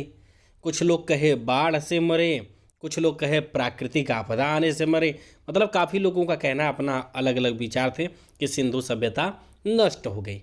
उसमें बाढ़ वाले को सर्वाधिक मान्य मत माना गया। अब जब कौनो नगर में अगर आपदा आ गई, उस नगर का घर मकान आदमी सब दब के मर जाएगा, तो इक्का दुक्का आदमी घर द्वार बचेगा, तो वह गांव जैसा न हो जाएगा। तो ये जो शहरी सभ्यता थी, उसके बाद एक ग्रामीण सभ्यता का उदय होता है। आप पढ़ रहे हैं तो आपके दिमाग में दो चीज़ चलना चाहिए। शहर हुआ भरभंड और नीचे आ गया गांव, वैदिक संस्कृति वाला। ठीक है, तो वैदिक संस्कृति को चलिए भैया पढ़ा जाए। यह देखिए दो भाग में बटी है, वैदिक सभ्यता दो भाग में बटी है। पहला प्रश्न कह रहा है कि पूर्व वैदिक या ऋग वैदिक संस्कृति का काल किसे माना जाता है? वैदिक संस्कृति का जो 1500 बीसी से 1000 बीसी, यह जो 500 साल का इतिहास है ना, इसे ऋग वैदिक काल कहा जाता है। ऋग्वेद वाला, शुरुआती वेद वाला। ठीक है, तो पहले वाला तो कहता याद हो गया। दूसरा प्रश्न क्या कह रहा है? उत्तर वैदिक संस्कृति का काल किसे माना जाता है? भाई 1500 से 1000 उधर था, तो 1000 से 600 इधर हो गया। आइए आपका दूसरका वाला कौन सा है? उत्तर वैदिक काल।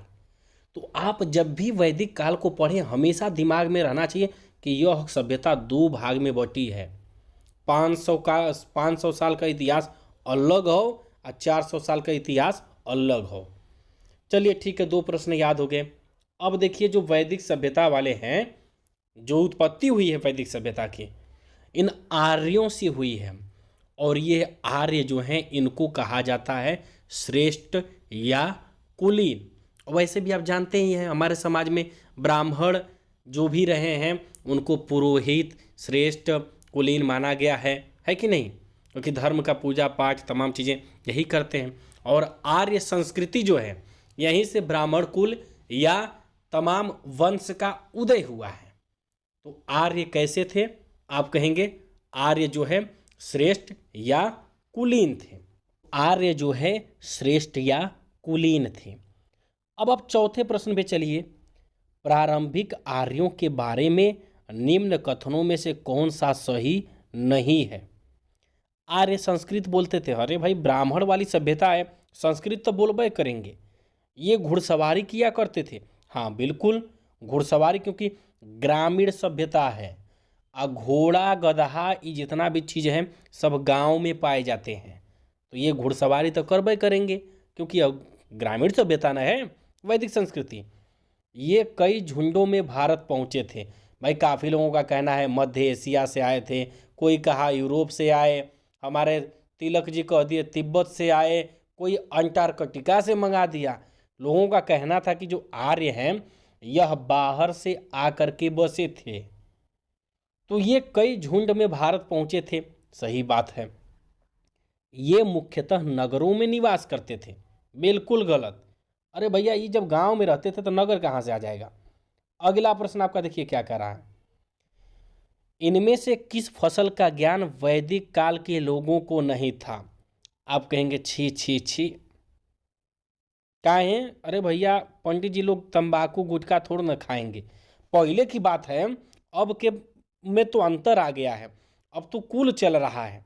मगर पहले के हिसाब से आप सोचिए ना, ग्रामीण सभ्यता, गांव में ऐसा ही नियम सख्त होता है। मतारी बाप लइकन को अदर के केहनी केहनी मारते हैं, तंबाकू गुटखा पहले नहीं खाएंगे, ये तो कल्चर में अब आ गया है। ठीक है, तो तंबाकू नहीं था। आगे क्या है, उत्तर वैदिक काल के वेद विरोधी और ब्राह्मण विरोधी धार्मिक अध्यापकों को किस नाम से जाना जाता था?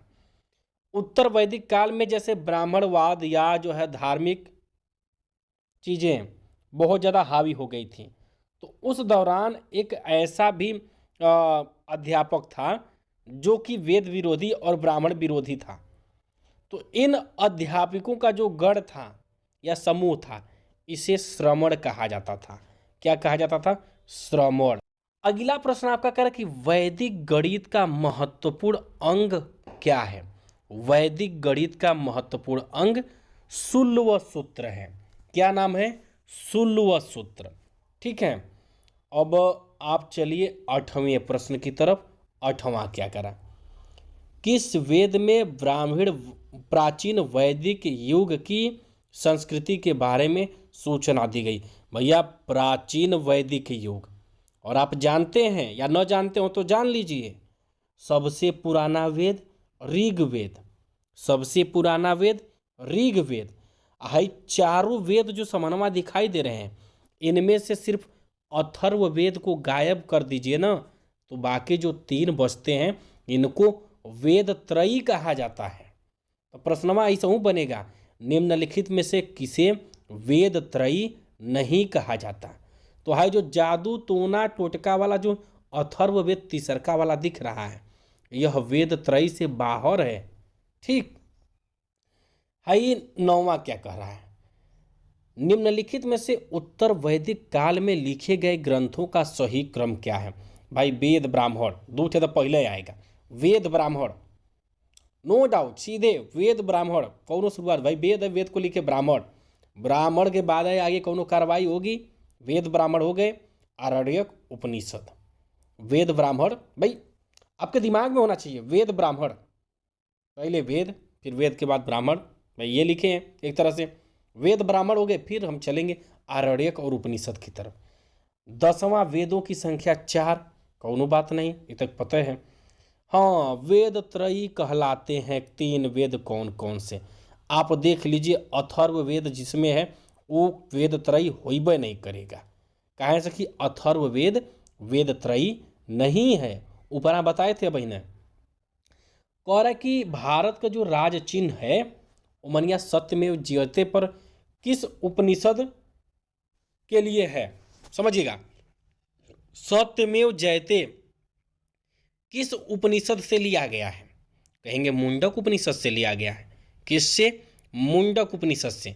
इसको मुंडकोपनिषद भी बोला जाता है, शॉर्टकट में दोनों को मिक्स कर देंगे संधि की तरफ। ऋग्वैदिक आर्यों का मुख्य व्यवसाय क्या था? ऋग्वैदिक आर्य, अरे भाई गांव घर में रहते थे तो पशुपालन है इनका। ऋग्वैदिक आर्यों का जो है मुख्य व्यवसाय क्या है? आप कहेंगे पशुपालन है। ऋग्वैदिक आर्यों का मुख्य व्यवसाय पशुपालन। ठीक है, अब यदि आप इसमें देखेंगे 14वें प्रश्न को, 14वां प्रश्न आपका क्या कह रहा है? भारतीय संगीत का आदि ग्रंथ कहा जाता है। अरे भैया संगीत का सामवेद, कई बार रिपीट कराए हैं, संगीत सामवेद। प्रथम विधि निर्माता कौन थे? अंबेडकर जी के बारे में तो बहुत आप लोग संविधान को लेकर के पढ़ चुके हैं, जान चुके हैं। अब प्रथम विधि निर्माता मनु, एकदम पूरे तरीके से आप मुझे लगता है इसके बारे में जानते होंगे। चलते हैं 16वें प्रश्न की तरफ। 16वां क्या करा? कृष्ण भक्ति का प्रथम और प्रधान ग्रंथ है। देखिए, श्रीमद् भागवत गीता से बढ़ के तो कृष्ण जी के लिए कुछ है ही नहीं। महाभारत, गीत गोविंद, इस सब को बात में आप रखिए। सबसे पहले आप जब भी रखेंगे भागवत गीता को, कहा जाता है कि गीता को यदि आप पढ़ लेंगे ना तो आपका दिमाग है बदल जाएगा, सोचने समझने की क्षमता, मतलब इसमें ऐसी चीज़ें हैं कि आप जिसकी कल्पना नहीं कर सकते, जो आपके जीवन को एकदम बदल के रख देंगे। कृष्ण भक्ति का प्रथम और प्रधान ग्रंथ कौन है? श्रीमद् भागवत गीता। महाभारत तो एक छोटा पार्ट था उनके जीवन का, एक छोटा सा पार्ट। जब कौरव पांडव लड़े भिड़े, उमन जाके तैसे मदद कर दिए, एकमात्र छोटा सा पार्ट है महाभारत। जबकि श्रीमद् भागवत गीता जो है पूरा का पूरा आपको ढांचा मिलेगा। ऋग्वेद में संपत्ति का प्रमुख रूप क्या है?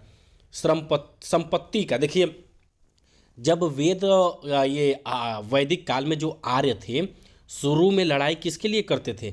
गाय के लिए करते थे, भूमि के लिए नहीं, सिर्फ गाय के लिए लड़ते थे। तो गो धन यानी उनके लिए जो धन थी वो गयवय थी। गो संस्कृत शब्द है, गो धन, गाय रूपी धन के लिए ही वह लड़ते थे। ऋग्वेद में संपत्ति का प्रमुख स्रोत गाय थी। ऋग्वेद के किस मंडल में शूद्र का उल्लेख पहली बार मिलता है? शूद्र का उल्लेख पहली बार ऋग्वेद में 10वें मंडल में मिलता है। आप इसको याद रखिएगा, 10वें मंडल में क्या है? शूद्र है। ठीक है ना। चलते हैं आगे, जो है आपका 34वां प्रश्न क्या कह रहा? किस काल में अछूत की अवधारणा स्पष्ट रूप से उदित हुई है? देखिए अछूत शब्द लिखा है, मेरी बात अछूत। आप कहेंगे यार ऋग्वैदिक काल में भी तो हो सकला, उत्तर वैदिक काल में भी हो सकला, धर्मशास्त्र में भी हो सकता है, उत्तर गुप्त में हो सकता है। तब आपका दिमाग कन्फ्यूजन में जाएगा, यार अछूत तो कूले में लगत हो, आखिर होई का? अछूत जानते हैं, जहाँ पर धर्म आ गया, धर्म जाति ये सब नौ चीज़ जो है ताम झाम न, जहाँ पर भी जाति धर्म ये सब चीज़ें आ जाएंगी वहीं पर छूत अछूत की शुरुआत होती है। क्योंकि यदि आपको पता ही नहीं कि हम जो है फलाने धर्म के हैं, वो ढेकाने धर्म के हैं, जब आप जान ही नहीं रहे हैं कि कौन हिंदू है, कौन मुसलमान है, कौन हरिजन है, कौन ठाकुर है, कौन पंडित है, कौन यादव है, कौन गुप्ता है, अगर आपको कुछ पता ही नहीं है कि आप किस जाति के हैं, किस धर्म के हैं, तो कहाँ से आप छूत अछूत की भावना लाएंगे? तो वही चीज़ है, अछूत की अवधारणा धर्मशास्त्र के काल से हुई है। और एक जो ऊपर वाला प्रश्न था अभी आप लोग को बताए हैं, शूद्र का उल्लेख पहली बार मिलता है ऋग्वेद में। कुल 10 मंडल हैं। शूद्र जो है जिसको कहा जाता है कि मतलब सबसे छोटी जाति का शूद्र, अब 10 मंडल है। उस समय जाति व्यवस्था इतना बुरा स्थिति में शुरू हुई थी, तो शूद्र को सबसे आखिरी में रखा जाएगा। बस आप समझने का प्रयास करिए। शूद्र को ये लोग माने कि एकदम समाज का सबसे गया गुजरा गिरा इंसान है, तो ये लोग उसको क्या किए, एकदम आखिरी मंडल में स्थान दिए, 10वें मंडल में। तो यहाँ पर आपको कोई डाउट होना ही नहीं चाहिए, है कि नहीं। अब आगे चलते हैं, अछूत हो गया। कह रहे कि एशिया माइनर का जो बोगाज कोई का महत्व इसलिए है, ये एशिया माइनर स्थित बोगाज कोई है का, सबसे बड़ी बात आता है बोगाज कोई जो एक अभिलेख है, शायद अफगानिस्तान से शायद संबंधित है। बोगाज कोई अभिलेख का महत्व क्या है? कर कि बोगाज कोई जो है वहाँ जो अभिलेख प्राप्त हुए हैं उसमें 4 वैदिक देवताओं इंद्र, वरुण, मित्र, नासत्य का उल्लेख मिलता है। अब बोगाज कोई को जब भी आप जाने कि नहीं हाँ बोगाज कोई कौनो अभिलेख था, तो उसमें 4 देवताओं का उल्लेख था। प्रश्न बन गया निम्नलिखित में से कौन देवता का उल्लेख बोगाज कोई अभिलेख में नहीं मिलता? ये वो बन सकता है। तो आप जानते रहेंगे 4 गो में, चलो भैया इंद्र तो पहले हैं, एगो अपन संगी दोस्त मित्र भी हैं, दूसरा वरुण और नास्तिक नासत्य, जिसको नास्तिक फास्तिक करके याद कर लीजिएगा कि एगो नास्तिक, एगो इंद्र, एगो अपना मित्र है, उसके बाद वरुण है। गायत्री मंत्र किस पुस्तक में मिलता है? लीजिए ये तो बहुत आसान हो गया। गायत्री मंत्र ऋग्वेद में मिलता है। न्याय दर्शन को प्रचारित किया था, आप कहेंगे गौतम ने। न्याय दर्शन, जैसे आप अगर इसको ध्यान से देखें, चारवाक, गौतम, कपिल, जैमिनी, आप कहेंगे न्याय दर्शन। और यार कौन सा इसमें से सही मारे कि न्याय दर्शन क्या है? हम आपको बता देना कि जो ये वैदिक काल का चैप्टर हम लोग पढ़ रहे हैं, इसमें धर्म और जाति इतना बुरे तरीके से छूत अछूत की चीज़ें जकड़ जाती है ना। धर्मों जैसे तीसरा वाला जो चैप्टर आपका आएगा ना, वो बौद्ध धर्म और जैन धर्म आएगा, तीसरा वाला चैप्टर। तो तीसरे वाले चैप्टर में जब बौद्ध जैन आएगा ना, तो वहाँ पर इन अछूतों को न्याय दिलाने के लिए ही उन धर्मों का उदय हुआ है। अब जाकर के जब क्लास पढ़ेंगे ना, तब ये पूरी घटना जानेंगे जो हम पढ़ाए हैं कि जब वैदिक काल में एकदम जाति व्यवस्था पूरे तरीके से फैल गई, एकदम स्त्रियों की दशा भी धीरे धीरे खराब होने लगी। तब जा कर के छूत अछूत या छोटी बिरादरी वालों को न्याय दिलाने के लिए कुछ संत उभर करके आए। बौद्ध धर्म, जैन धर्म तमाम आपको मिलेंगे। तो यही जो है न्याय दर्शन, भगवान गौतम ये गौतम दूसरा है, मगर गौतम बुद्ध से आप याद कर लीजिएगा कि हाँ यार, वैदिक काल में जो है जब धर्म व्यवस्था जकड़ गई थी तो न्याय दिलाने के लिए एक दर्शन देने वाले आपके आए, गौतम जी आए, गौतम बुद्ध ही आए। न्याय दर्शन गौतम बुद्ध। चीज़ों को जब आप जैसे पहली बार जब पढ़ते हैं ना तो लगता है कि अरे मर्द याद हुई कि ना हुई। आप जान के कहानियाँ को सुन लिए ना कि नहीं, हाँ यार जो ना जाति व्यवस्था से न्याय दिलाओ बदे जो हम गौतम बुद्ध आए थे, तो न्याय दर्शन गौतम याद हो जाएगा। प्राचीन भारत में निष्क का मतलब आभूषण, स्वर्ण आभूषण, निष्क स्वर्ण आभूषण, ठीक है, स्वर्ण आभूषण। चलते हैं आगे। अब देखिए पतंजलि का योग आज भी फेमस है। बाबा रामदेव जो है पतंजलि का कुल 9 मन पता नहीं का लॉन्च करते रहते हैं। अब बाबा रामदेव काहे बदे फेमस है? योग के लिए। पतंजलि योग दर्शन नहीं भूलेंगे, मुझे नहीं लगता आप भूलेंगे, क्योंकि योग पतंजलि से रिलेटेड है। कर अगला प्रश्न 40। उपनिषद पुस्तकें हैं। उपनिषद की जितनी भी पुस्तकें हैं सब दर्शन पर आधारित हैं। उपनिषद पुस्तकें जितनी भी हैं सब दर्शन पर आधारित हैं। हाय देखिए एकदम आसान है। जैसे 4 गो वेद आपको दिखाई दे रहा है, हम कहे थे ऊपर वाला जो तीनों है उसको वेद त्रयी कहा जाता है। ऊपर के तीनों को क्या कहा जाता है? वेद त्रयी। और नीचवा जो अथर्व वेद चौथा दिखाई दे रहा है ना, चौथे वाले को अलग रखा गया है। क्यों? क्योंकि इसमें तंत्र मंत्र वशीकरण जादू टोना ओझा फोझा ये सब है अथर्व वेद में। तो डी का कौन सा होगा? तीसरा। आप कहेंगे चलो भैया अथर्व वेद जो ना तंत्र मंत्र जादू टोना टोटका यही कुल से संबंधित है। तो समाज में आज भी जो ये चीज़ें चल रही हैं ना, तो ये पूरे समाज से इंसान को अलग कर देती हैं। जब इंसान एकदम मतलब कि जैसे लगेगा कि पढ़ा लिखा है फिर भी उसका दिमाग बंद, तो वो तंत्र मंत्र जादू टोना टोटका जो है नज़र लगना इन सब चीज़ों पर यकीन करने लगता है। और वेद त्रयी के बाद जो अकेले एक ठो बचा है अथर्व वेद, वो है इससे संबंधित है। सामवेद संगीत आप जान ही रहे हैं। सामवेद क्या है? संगीत है। जैसे ऊपर आप देखेंगे ना सामवेद का संगीत पहला है। अब या आप कहेंगे यार ऋग्वेद है और यजुर्वेद है, इसका क्या होगा? ऋग्वेद और यजुर्वेद देखिए, यजुर यज्ञ, यजुर यज्ञ, यजुर यज्ञ, यजुर्वेद यज्ञ से संबंधित है, यजुर्वेद यज्ञ से संबंधित है। और ऋग्वेद के बारे में क्या कहना है? शुरुआत हुई थी जैसे इसमें भगवान सूर्य सावित्री इन सब का उल्लेख मिलता है ना ऋग्वेद में, जिसमें प्रार्थना की गई है, पूजा पाठ स्रोत है। और यजुर्वेद यज्ञ कर्मकांड स्रोत, ये देख रहे हैं ना, कर्मकांड से संबंधित है। कर्मकांड जो यज्ञ हवन पूजन किया जाता है वो किसके लिए है? यजुर्वेद के लिए है। जबकि ऋग्वेद के लिए क्या है? भगवान सूर्य और सावित्री इन सब का पूजा पठन पाठ आप लोग जानते होंगे, इसको न जानते हो तो जान लीजिए कि ऋग्वेद में सावित्री का उल्लेख मिलता है। आरंभिक वैदिक साहित्य में सर्वाधिक वर्णित नदी कौन सी थी? देखिए वैदिक साहित्य में शुरुआत में सबसे ज़्यादा उल्लेख सिंधु नदी का मिलता है। सबसे ज़्यादा उल्लेख सिंधु नदी का है। सरस्वती नदी को सबसे पवित्र नदी माना गया है। गंगा नदी का उल्लेख शायद एक बार बस मिलता है। उपनिषद काल के राजा अश्वपति शासक थे। अब उपनिषद काल के राजा अश्वपति कहाँ के शासक थे? आपके दिमाग में आता है कि भैया ये अश्वपति कहाँ के शासक थे, कैसे याद करेंगे आप? तो इसको आप अपने डाउट नोटबुक में लिख लीजिएगा। राजा अश्वपति उपनिषद काल के राजा थे जो केकय के शासक थे। कहाँ के? केकय के। अध्यात्म ज्ञान के विषय में देखिए, पहला तो अध्यात्म ज्ञान एकदम कठोर बात कर दिया, ये किसी के बस का नहीं कि अध्यात्म ज्ञान ले लें। नचिकेता और यम का संवाद लीजिए भैया, दो लोग में जो है संवाद होने लगा। अब जब दो लोग में संवाद होगा तो ऐसा ही लड़ाई भिड़ंत एकदम जैसे लगेगा कौन जीतेगा कौन हारेगा, एकदम कठिन लड़ाई हो जाएगी, है कि नहीं? संवाद किस उपनिषद में प्राप्त होता है? देखिए नचिकेता और यम का संवाद है, और वो भी अध्यात्म को लेकर के। जब अध्यात्म को लेकर के दो लोगों में भिड़ंत होगी तो वहाँ संवाद एकदम कठिन हो जाता है कि यार किसके तरफ रुख पलटेगा कोई नहीं जानता, क्योंकि संवाद अध्यात्म पर हो रहा है और वो दो ज्ञानी हैं नचिकेता और यम को लेकर के। और इसका लोग कहाँ, कठोपनिषद में।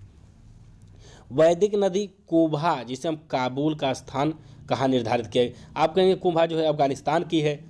आगे 46 नंबर क्या कर रहा, कपिल मुनि द्वारा प्रतिपादित दार्शनिक प्रणाली। याद कर लीजिएगा, कपिल मुनि का सांख्य दर्शन, कपिल मुनि का क्या है, सांख्य दर्शन है। और गौतम का कौन सा था, तीसरका वाला देखिए, गौतम का तीसरका दिख रहा है, न्याय दर्शन। कभी कभी ऑप्शन जब डाउट देता है ना, तो उसमें से अगर दूसरे ऑप्शन के बारे में आप जानते हैं तो सही ऑप्शन अपने आप दिखाई देगा। भाई तीसरा वाला तो आप जान ही रहे, न्याय दर्शन किससे, गौतम बुद्ध, गौतम से है। सांख्य दर्शन किससे हो गया, कपिल मुनि से हो गया। भारत के किस स्थल की खुदाई से लौह धातु के अतरंजी खेड़ा, ये तो याद है, सबको याद होना जहाँ तक है भाई, खुदाई से लौह धातु के प्रचलन का प्राचीनतम प्रमाण मिला। कौने जगह पर खुदाई की गई कि लोहा धातु के बारे में जानकारी मिली।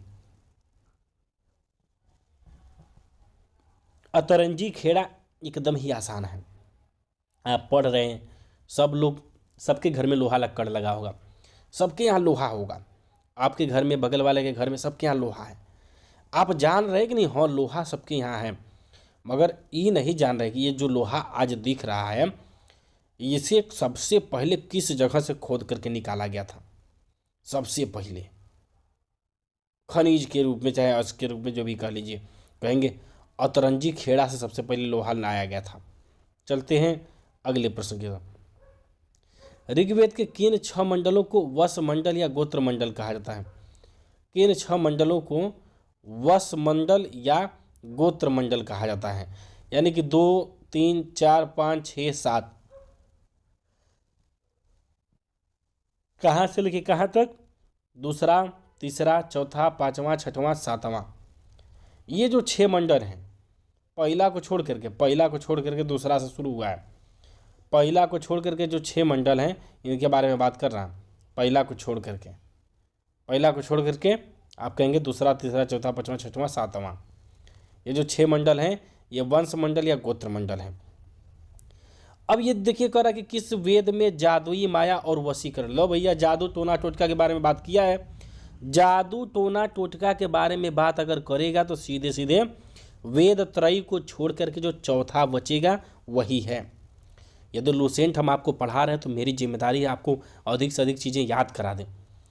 और यदि आप लाइव क्लास भी जीके का किसी से लेंगे ना, तब वो आपको पूरा का पूरा एक बार में याद नहीं होगा। तो आपको बता दें कि यदि आपका मन उब रहा हो, आप घबरा रहे हों, तो देखिए 61 प्रश्न इसमें भी क्लियर होगा। दूसरा चैप्टर ये भी प्राचीन इतिहास है, पढ़ना तो पड़ेगा, समय तो देना पड़ेगा। आर्य शब्द इंगित करता, आर्य का मतलब श्रेष्ठ या कुलीन। आर्य का मतलब क्या है, श्रेष्ठ या कुलीन। ऋग्वेद में कुल कितने मंडल हैं, हम कहे थे ना कि देखिए ऋग्वेद में कुल 10 मंडल हैं, और सबसे अंतिम मंडल जो 10वां है ना, यही में शूद्र का उल्लेख है। ऋग्वेद का आखिरी मंडल जो 10वां मंडल है, इसी में शूद्र का उल्लेख है। आर्य भारत में संभवतः आए थे। सबसे मैक्स मुलर का माना हुआ कथन रहा है कि आर्य भारत में संभवतः मध्य एशिया से आए थे। कौन सा वेद अंशतः गद्य रूप में भी रचित है, ऐसा कौन सा वेद है जो थोड़ा बहुत गद्य के रूप में। भाई यज्ञ जब आप करते हैं, यजुर्वेद है ना, गद्य के रूप में भी जब आप यज्ञ करते हैं तो सोचते हैं तरी से कथो कह लें, तैसे गाना भी गा लें। देखते हैं ना पंडित जी लोग का आप देखेंगे जब कथा ये लोग कहते हैं ना, तो जो है पूरा एकदम मंत्र पढ़ेंगे, मंत्र पढ़ते पढ़ते बीच में जो है कुछ न कुछ कविता जैसा एकदम दोहा जैसा कह देते हैं। तो वही कह रहा है कि गद्य और पद्य, कौन सा वेद अंशतः पद्य रूप में भी रचित होता है। थोड़ा सा बदल देता है, कहता निम्नलिखित में से कौन सा वेद अंशतः गद्य और पद्य में रचित है। ठीक, सभा और समिति प्रजापति की 2 पुत्रियां थीं, इसका उल्लेख। ले भैया, सभा और समिति प्रजापति की 2 पुत्रियां, ये किस में जाएगा, अथर्ववेद में। यदि आप 68वें प्रश्न पर फोकस करें कि 68वां प्रश्न आपका क्या कह रहा है, ऋग्वैदिक युग की प्राचीनतम संस्था।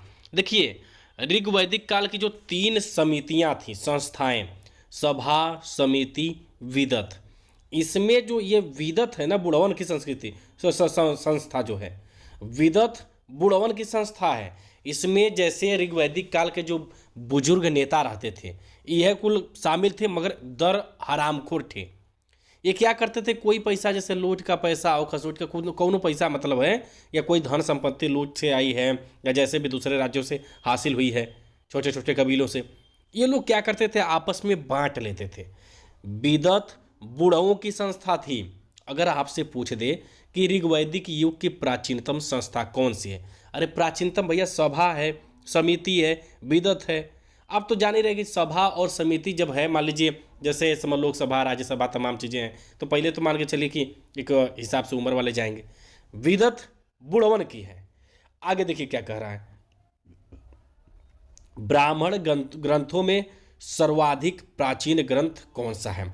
ब्राह्मण ग्रंथों में सर्वाधिक प्राचीन ग्रंथ कौन सा है। अगर इसको आपको याद करना है तो आप कैसे याद करेंगे।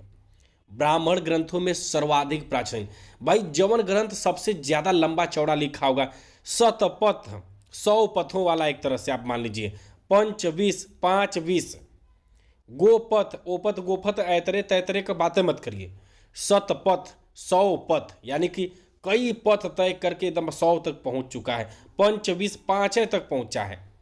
जब भी ब्राह्मण ग्रंथों में सर्वाधिक प्राचीन की बात करें, कहेगा अरे यार शतपथ, 100 पथ, यानी कि बड़ा लंबा दूर से चलत आवत हुई, बहुत लंबा चला होगा, 100 पथ तय कर लिया, 100 रास्ता तय कर लिया। तो शतपथ जो है सबसे पुराना है ब्राह्मण ग्रंथ। फिर गोत्र व्यवस्था कब प्रचलन में आई। गोत्र व्यवस्था देखिए, ऋग्वैदिक, ये वैदिक काल 2 भाग में डिवाइड है। ऑप्शन ए ऋग्वैदिक है, ऑप्शन बी उत्तर वैदिक है। तो जो ऋग्वैदिक है, यहाँ से धीरे धीरे धर्मों का, भाई कौनो चीज़ का अगर उत्पत्ति होगा तो ऐसा नहीं ना कि एकाएक उभर जाएगा। आप इतना जान रहे हैं कि नहीं, हाँ भैया गोत्र जाति तमाम चीज़ें जो है वैदिक काल में उत्पन्न हुई है। ऑप्शन सी और ऑप्शन डी तो ऐसे ही कट जाएगा। गोत्र जाति अरम धर्म जितना चीज़ है सब वैदिक काल में आया है। तो 4 ऑप्शन में से 2 ऑप्शन तो पहले गायब हो गल। सूत्र काल और महाकाव्य काल एकदम पूरे तरीके से, इसका कोनो मतलब है नहीं। कहेंगे हाँ भैया चलिए 2 ऑप्शन बचा, ऋग्वैदिक और उत्तर वैदिक। तो हम आपसे बता दें, गोत्र जो है ना, ये जाति के भी अंदर घुसना है। पहले तो जाति, कोनो चीज़ का विभाजन होगा तो पहले ऊपर ऊपर होता है, फिर उसके बाद अंदर घुसा जाता है। और गोत्र अंदर की चीज़ है। बाद में जैसे मान लीजिए 2 भाई थे, दोनों अपने आप को डिवाइड कर लिए, एक मिला पहलवान था वो क्षत्रिय बन गया, एक मिला बुद्धिमान था वो पुरोहित बन गया।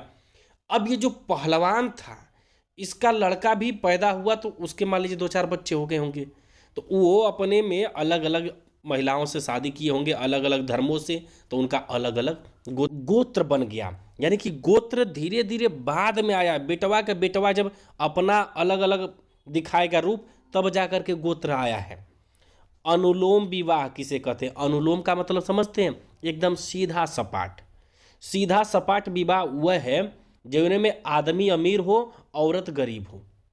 ऐसा ना हो कि जो है, एगो कौन तो मौर्या थी ना, ये कौन सी मौर्या थी जो कि एसडीएम बनी, तो वो जो है अपने आप को प्रतिलोम विवाह समझने लगी, जैसे कि एहसान की हो। आदमी पढ़ाया लिखाया, उससे गरीब थी, उससे शादी किया, उसको पढ़ाया लिखाया, जैसे अमीर बनी उसको मार दिला, धोखा दे दी, प्रतिलोम समझने लगी। अनुलोम विवाह का मतलब होता है औरत निम्न वर्ण की हो, छोटी जाति की हो, और आदमी जो है उच्च वर्ण का हो। ठीक है, तो ये अनुलोम विवाह है। अप्रतिलोम उसका ठीक उल्टा हो जाएगा कि नारी जो है उच्च रहेगी, आदमी जो है निम्न रहेगा। वैदिक युग में यौ, जैसे देखिए संस्कृत शब्द है जौ का, संस्कृत शब्द क्या है, यौ है। किसका, जौ का। तो मन याद कराने की जरूरत नहीं है। हाई व्रीहि, चावल। व्रीहि क्या है, चावल। व्रीहि शब्द किसके लिए प्रयुक्त हुआ है, व्रीहि, चावल के लिए। ठीक है, ये को लिखा है। अथर्व का अर्थ क्या है, भाई आपसे बताया था ना कि अथर्व में जादू टोना टोटका यह कुल होता था अथर्व वेद में, जिसको वेद त्रयी से बाहर रखा गया है। क्वेश्चन नंबर 75 की बात हम कर रहे हैं। अथर्व वेद को वेद त्रयी तीनों वेद से बाहर रखा गया है। क्योंकि इसमें ओझा फोझा वाला जो है ना, जादू टोना, यह कुल का जिक्र है। आगे 76 नंबर को यदि आप देखें तो 76 नंबर क्या कहता है, ध्यान से अगर इसको आप पढ़ेंगे तो भाई आंसर मारेंगे, एकदम जान लीजिएगा ना। अगर आप इसको ध्यान से पढ़ गए, जैसे जब आदमी एग्जाम देने जाता है तो उस समय उसका दिमाग कम काम करता है, तो उसे सबसे पहले चारों को पढ़ना चाहिए। पढ़ेगा कहेगा अरे मर्दे, चौथा ऑप्शन जो है डी वाले में छंद लिखा है, अगवा छंद शास्त्र लिखा है, यानी कि छंद छंद मैच करत था। अब मार दा पहले एक के छंद और छंद शास्त्र गायब हो जाए, तो यहाँ से एक मिलान तो वह कर लेगा। फिर कहेगा अब आगे क्या करें, कहेगा ध्वनि शास्त्र और शिक्षा दिखाई दे रहा है। आदमी जब पढ़े लिखेगा ना तो वह चार समाज में बोल पाएगा। जब आप पढ़े लिखे रहेंगे तब पुलिस के सामने आवाज़ उठाएंगे, ध्वनि यानी कि आपकी आवाज़ तभी निकलेगी। जब आप पढ़े लिखे रहेंगे आप मंच पर खड़ा होकर ध्वनि निकालेंगे। तो शिक्षा वाला जो है ध्वनि शास्त्र हो गया, छंद वाला छंद शास्त्र हो गया। अब ये आप कहेंगे कि यार कल्प सूत्र और निरुक्त को कैसे याद किया जाए। सबसे बड़ी बात है कल्प सूत्र और निरुक्त, ये दोनों आपको अपने हिसाब से याद करना पड़ेगा। कि कल्प सूत्र कर्मकांड, कल्प कर्म, कल्प कर्म, कल्प कर्म, कल्प सूत्र कर्मकांड, कल्प कर्म, ठीक है। तो इसको याद कर लीजिएगा कि कल्प कर्म है, कल्प सूत्र कर्मकांड। बाकी जैसे भी हो आप इसे याद कर लीजिएगा। चलते हैं अगले प्रश्न की तरफ। आपका अगला प्रश्न क्या कह रहा है, ठीक है, तो आइए अगले प्रश्न की तरफ चला जाए। और हाँ देखिए, पूरी लुसेंट को जो है बखूबी खत्म करेंगे, यहाँ तक कि आपको 70 से 80% खुद याद करा देंगे। 70 से 80% चीज़ों पर आपको बिल्कुल बल ही नहीं देना पड़ेगा। जैसे आप ये देख रहे हैं, प्राचीनतम व्याकरण अष्टाध्यायी के रचनाकार कौन है। भाई ये तो आप अच्छे से जानते होंगे कि अष्टाध्यायी के रचनाकार महर्षि पाणिनि है, इसे तो बताने की जरूरत नहीं है क्योंकि बेसिक सा है। अब जैसे ये मनुस्मृति सबसे प्राचीनतम माने, भाई सबसे पुराने जो विधि निर्माता थे मनु को ही न माना जाता है भैया। सबसे, अभी तो पढ़े होंगे ऊपर आप कि सबसे पुराने विधि निर्माता, सर्वाधिक प्राचीन विधि निर्माता कौन थे, मनु थे। तो यही इसमें कह रहा कि प्राचीनतम स्मृति कौन सी है, सबसे प्राचीनतम स्मृति कौन सी है, आप कहेंगे मनुस्मृति है। आदि काव्य की संज्ञा किसे दी गई है। आदि काव्य, देखिए आदि काव्य तो रामायण को ही बोला जाता है। वैसे अगर आप लोग रामायण देखे होंगे तो वाल्मीकि रामायण आदि काव्य वहाँ पर भी लिखता है। आदि काव्य क्या है, आप कहेंगे रामायण है। प्राचीनतम पुराण कौन सा है, मत्स्य पुराण है। प्राचीनतम पुराण मत्स्य पुराण और आदि काव्य रामायण। ऋग्वेद में सबसे पवित्र नदी, इसके बारे में पहले भी बता चुके हैं कि सरस्वती नदी को ऋग्वेद में सबसे पवित्र नदी माना गया था। जबकि पहिलका वाला जो विकल्प दिख रहा है सिंधु नदी ना, इस नाम का उच्चारण सर्वाधिक बार आया है। सबसे अधिक बार सिंधु शब्द का उच्चारण ऋग्वेद में हुआ है, मगर सर्वाधिक प्राचीन नदी किसे माना गया है, आप कहेंगे सरस्वती को। वैदिक समाज की आधारभूत इकाई, ले भैया अब इसमें कौन सा डाउट है, आधारभूत इकाई क्या थी वैदिक समाज की। देखिए कोई भी समाज हो, जैसे आज का ही समाज है ना, तो आज के समाज की जो है आधारभूत इकाई, जैसे कोनो घर मकान बनता है तो उसका आधार यानी कि पिलर क्या होता है, आप कहेंगे नींव होती है, नींव जो एकदम नीचे होती है। और उसी तरह से समाज की नींव क्या है, आधारभूत इकाई का मतलब ये होता है नींव एकदम उसका जमीनी हकीकत। कहेंगे हर व्यक्ति, हर समाज का, हर परिवार का एक कुल होता है, कुल गोत्र तमाम चीज़ें कहा जाता है ना। उसके बाद आप कहेंगे ग्राम, फिर उससे बड़ा विष, फिर उससे बड़ा जनपद आप कह लीजिए। मतलब जैसे गांव है, ब्लॉक है, तहसील है, और उसके बाद तहसील के बाद जिला है, मंडल है, प्रदेश होता है ना। तो सबसे छोटा यानी कि आधारभूत इकाई कौन सी है, कुल या कुटुंब है। आगे कह रहा है कि ऋग्वैदिक, भाई अब देखिए 83 नंबर को पहले हम बताएंगे, क्लास में वैसे भी पढ़ा चुके हैं कि इंद्र शब्द ऋग्वेद में 250 बार आया है। इंद्र शब्द का उल्लेख जो किताबिया ऋग्वेद की है ना, वो मनिया इंद्र शब्द कितना बार लिखा है, आप कहेंगे 250 बार, सबसे अधिक बार लिखा है। वही प्रश्न कह रहा है कि ऋग्वैदिक काल के उस सबसे प्रधान देवता की पहचान करें जिसकी स्तुति में 250 सूक्तों की रचना की गई है। कौन है, इंद्र। इंद्र को जानते हैं, कहा गया है कि ये जो है ऋग वैदिक काल में सबसे बलिष्ठ यानी बलशाली देवता इनको माना गया है, इंद्र को। और भाई कोई जो सबसे ताकतवर रहेगा तो नाम तो सबसे ज़्यादा उसी का ना आएगा। तो इंद्र का नाम कितना आया है? 250 बार आया। बाकी किसका कितना बार आया विस्तार से इस क्लास को चैनल पर पढ़ा चुके हैं। आगे 84 नंबर आपका क्या कह रहा है? किस वेद में सभा को नरिष्ट अर्थात सामूहिक वाद विवाद का अनुल्लंघनीय कहा गया है? नरिष्ट, नर, मानव, कंकाल, फंकाल जो है ये सब अथर्ववेद में आएगा। सामूहिक वाद विवाद या अनुल्लंघनीय कहा गया है, किसमें है? अथर्ववेद में। अगर आपको इसे छांटना भी होगा ना तो इस तरीके से भी वेद त्रयी एक तरफ है, वो निगेटिव बातें नहीं करते। नरिष्ट या सामूहिक वाद विवाद या अनुल्लंघनीय। नरिष्ट किसमें है? जादू टोना टोटका वाले अथर्ववेद में है, ठीक है ना। किस रचना में नारी को सूरा और पासा के साथ 3 प्रमुख बुराइयों में शामिल किया गया? जानते हैं ऋग्वेद काल की ये जो मैत्रायणी संस्था है, इसमें नारी को जो है ना एकदम उसकी गिरी हुई स्थिति सूरा और पासा के साथ 3 सबसे बुरी चीज़ों में रखा गया है नारी को, मैत्रायणी संहिता में। और ऐसी संहिता को आप याद न रखें, ऐसे कैसे हो सकता है? मैत्रायणी संहिता एक ऐसी संहिता है जिसमें नारी को एकदम गिरा हुआ टॉप 3 एकदम नीचे से सूरा और पासा के साथ नारी को सबसे बुरी चीज बताया गया है। और ऐसे प्रश्न को आज के समय में आप एजुकेटेड पर्सन याद न करें, ये तो सरासर गलत है ना। कि भाई आपका वेद जो है, वेद में है ये, समझ रहे हैं? एक तरह से मैत्रायणी संहिता जो है, इसमें नारी को एकदम गिरी हुई स्थिति में दिखाया गया है। उत्तर वैदिक काल में देखिए, अब ऋग वैदिक काल के बाद उत्तर वैदिक काल की बात कर रहा है। उत्तर वैदिक काल में इंद्र का स्थान कौन ले लिए? प्रजापति। जब भी आप पढ़ाई कर रहे हो तो हमेशा याद करें, ऋग वैदिक काल पहिलका वाला काल था जो 1500 से 1000 ईसा पूर्व का था। उसमें सबसे वरिष्ठ देवता इंद्र थे शुरू में। अब बाद में जब उत्तर वैदिक काल आया, यानी कि 1000 ईसा पूर्व से 600 ईसा पूर्व, तब जो है ये इंद्र बेचारे घसका दिए गए। आगे कौन? प्रजापति। उत्तर वैदिक काल में देवता सबसे बड़े वाले बदल गए। कौन बन गए? प्रजापति बन गए। 87 नंबर आपका क्या कर रहा है? लूसेंट को तो पूरा खत्म करेंगे, बहुत मजे के साथ खत्म। किताब से ज़्यादा आपको ये वीडियो पढ़ने में मजा आएगा। जब भी आप किसी भी चैप्टर को पढ़ें, चैप्टर वाइज डालेंगे। देखिए, आप लूसेंट किताब पढ़ेंगे, वीडियो पढ़ेंगे, दोनों एक ही है, मगर वीडियो में आपको 10 में से 70-80, ये मान लीजिए कि 70-80% एकदम आराम से याद होंगे और देखने में मज़ा भी आएगा।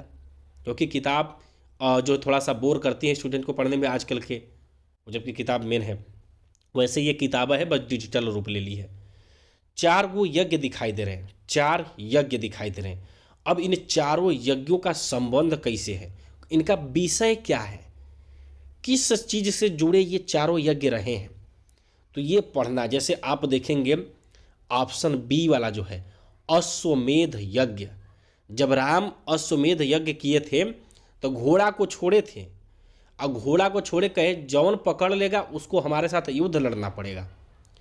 भाई राम जो है जब घोड़वा को अश्वमेध यज्ञ करा के छोड़े तो कहे जो इस घोड़े को पकड़ लेगा उसे हमारे साथ युद्ध करना पड़ेगा। और घोड़ा को कौन पकड़ लिए? उनके पुत्र लव और कुश ने पकड़ लिया और चैलेंज ठोक दिया, आओ हमारे साथ युद्ध करो।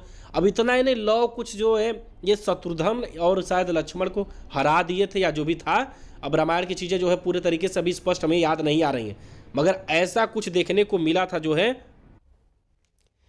मगर ऐसा कुछ देखने को मिला था कि अश्वमेध यज्ञ जो है ये छोड़े थे, जो घोड़ा छोड़े थे। अश्व का मतलब घोड़ा होता है, घोड़े को यज्ञ मतलब अश्व में, वो घोड़वे के वहाँ पर पड़ा है।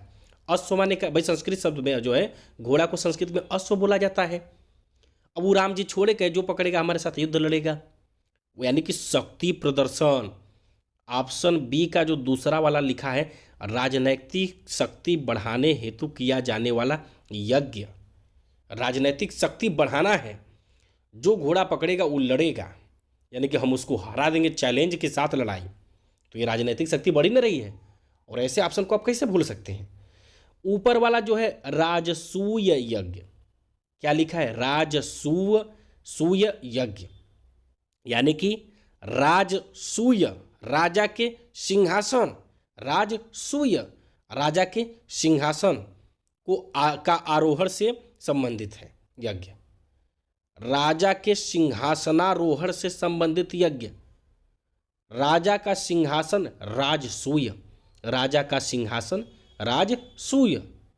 ठीक, अब देखिए बाज की तरह शौर्य प्रदर्शन करना है। भाई शौर्य प्रदर्शन में बाज को कौन पाएगा, ये तो सीधा सीधा बात हो गया ना। बाज उड़ते उड़ते जो है एक बार पानी में डुबकी लगाएगा, जिस पर टारगेट बनाएगा उसको उड़ा ले जाएगा पंजे में फंसा के। तो उससे बढ़िया शौर्य प्रदर्शन कौन कर सकता है। बाजपेय यज्ञ शौर्य प्रदर्शन व प्रजा के मनोरंजनार्थ किया जाने वाला यज्ञ है, बाजपेय यज्ञ।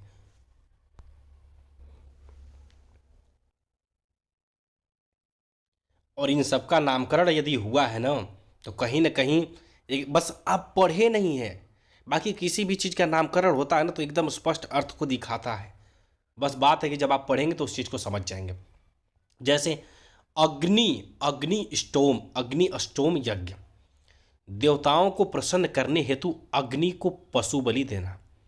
अग्नि शब्द आया है अग्नि अष्टोम, यानी जैसे होता है ना अष्ट का मतलब एक तरह से आपको आ सकते हैं जो है उसे क्या कहते हैं, बलि वली का कुछ वैसे रहता है, जो यज्ञ किया जाता है, आहुति दी जाती है, कुछ ऐसा होता है। तो अग्नि अष्टोम यज्ञ जो है यानी अग्नि को पशु बलि दिया जाने वाला एवं सोम रस का पान किया जाने वाला यज्ञ। दोनों में अग्नि आया है भाई, इधरों अग्नि अष्टोम है, उधर अग्नि को पशु बलि है। बस आप एग्जाम में, किसी भी एग्जाम में अगर आप माइंड को कंसंट्रेट करके प्रश्न को पढ़ेंगे तो एकदम जैसे अश्वमेघ राजनैतिक शक्ति था, अग्नि अष्टोम अग्नि का है, राजसूय राज सिंहासन, एकदम आराम से आंसर आप मारेंगे, जान लीजिए। अब आज का तो शौर्य प्रदर्शन था ही, आगे चलते हैं 88 नंबर। 4 नदियां हैं, रावी सतलज चिनाब ब्यास, और चारों का पुराना नाम क्या था। चारों का पुराना नाम अश्किनी चिनाब सतुद्री सतलज परसुड़ी रावी बिपाशा ब्यास। पहले तो आप कहेंगे यार बिपाशा ब्यास तो याद है, बिपाशा बसु बिपाशा ब्यास ये तो याद है। कहेंगे हाँ ऊपरा का 3 तो कैसे याद कर जाओ, तो ऊपरा का 3 तो याद कर लीजिएगा भाई। परसुड़ी सतुद्री भी मार देंगे आप, कहेंगे सतुद्री सतलज बिपाशा ब्यास। अगर आप ध्यान से देखिए सतुद्री सतलज बिपाशा ब्यास, सतुद्री सतलज बिपाशा ब्यास। जब 4 में से 2 को क्लियर होगा ना तो 2 तो ऐसे ही मार देंगे, सतुद्री सतलज बिपाशा ब्यास, अश्किनी चिनाब परसुड़ी रावी को याद कर लीजिएगा। भाई संस्कार तो कुल 16 संस्कार होते हैं।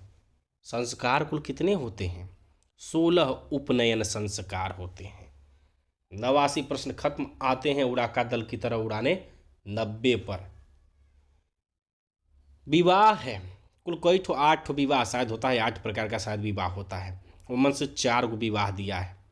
अब ये चारों विवाह के बारे में आपको पढ़ना है कि चारों विवाह का मतलब क्या है। ब्रह्म विवाह का मतलब एक ही वर्ण या जाति का विवाह। ब्रह्मा जी स्वयं आशीर्वाद देंगे, जाओ वत्स तुमने अपनी कास्ट में शादी की, हम तुम्हें आशीर्वाद देते हैं, ब्रह्म विवाह, ब्रह्मा जी का आशीर्वाद। पुरोहित लोग का क्या है, दैव विवाह, यानी कि दैव विवाह क्या, पुरोहित का पारिश्रमिक में मिले कन्या के साथ विवाह। ये तो भाई सरासर बेकार विवाह है, दैव विवाह, पुरोहित का पारिश्रमिक में मिले कन्या के साथ विवाह। आर्ष विवाह, आर्ष में बैल आ जा रहा है, गाय और बैल आ रहे हैं। कन्या मूल्य के रूप में एक जोड़ी गाय व बैल चुकाकर किया गया विवाह, एक तरह से ठीक है, एक नज़रिए से अगर आप कहेंगे तो ठीक है। आर्ष विवाह कन्या मूल्य, मगर खरीदारी हो रही है कन्या की गाय और बैल चुका करके। प्रजापत्य विवाह सबसे बढ़िया विवाह है, बिना दहेज का विवाह। कौन सा, प्रजापत्य विवाह, बिना दहेज का विवाह, ये सबसे बढ़िया है प्रजापत्य विवाह। चारों विवाह को आप याद कर लीजिएगा, ब्रह्म विवाह और प्रजापत्य विवाह तो आपको याद हो जाएगा। ब्रह्म विवाह और प्रजापत्य विवाह अगर आप पहला और चौथा को याद कर लिए तो बाकी तो धीरे धीरे आप याद कर लेंगे। वैसे ये आर्ष शब्द जो है ना, ये बैल को दिखाएगा। जो आर्ष विवाह है यह बैल को दिखाएगा। लीजिए हाँ, वो चार ठो जो बचे थे यो लटक झटक के आ गए यहाँ चारों। और चारों विवाह जो है ये गंधर्व विवाह जैसे लग रहा है, यह प्रेम विवाह हो गया। गंधर्व विवाह कौन सा है? प्रेम विवाह। सबका मन करेगा गंधर्व, सब सोचेंगे कि अरे यार हम गंधर्व विवाह कर लें, सबकी आशा रहती है। मगर गंधर्व विवाह करने के लिए पैसा कौड़ी कमाना जरूरी है और उसके लिए नौकरी पाना भी जरूरी है। तो आप तो गंधर्व विवाह, हमको लगता है जितना लड़का लोग पढ़ रहे होंगे ना, ये 8 विवाह में कुल विवाह भूल जाएंगे, मगर न पहला पहला जैसे गंधर्व विवाह है इसको बिल्कुल नहीं भूलेंगे। आज जैसे आपका जो है आसुर विवाह, कन्या को खरीद कर किया गया विवाह। अब आप किसी स्त्री को खरीद के लेके आ रहे हैं, उसका मन है कि नहीं है, पैसा फेंके जैसे चाइना है, पाकिस्तानियों को जो है गया रोज बनाने, रोज बनाते बनाते कितना पाकिस्तानियों को खरीद के ले गया। तो आसुर विवाह जो है कन्या को खरीद कर किया गया विवाह है। राक्षस तो जान ही रहे हैं, रावण जो है अपहरण करके सोचा था सीता जी से विवाह कर ले, हुआ तो नहीं।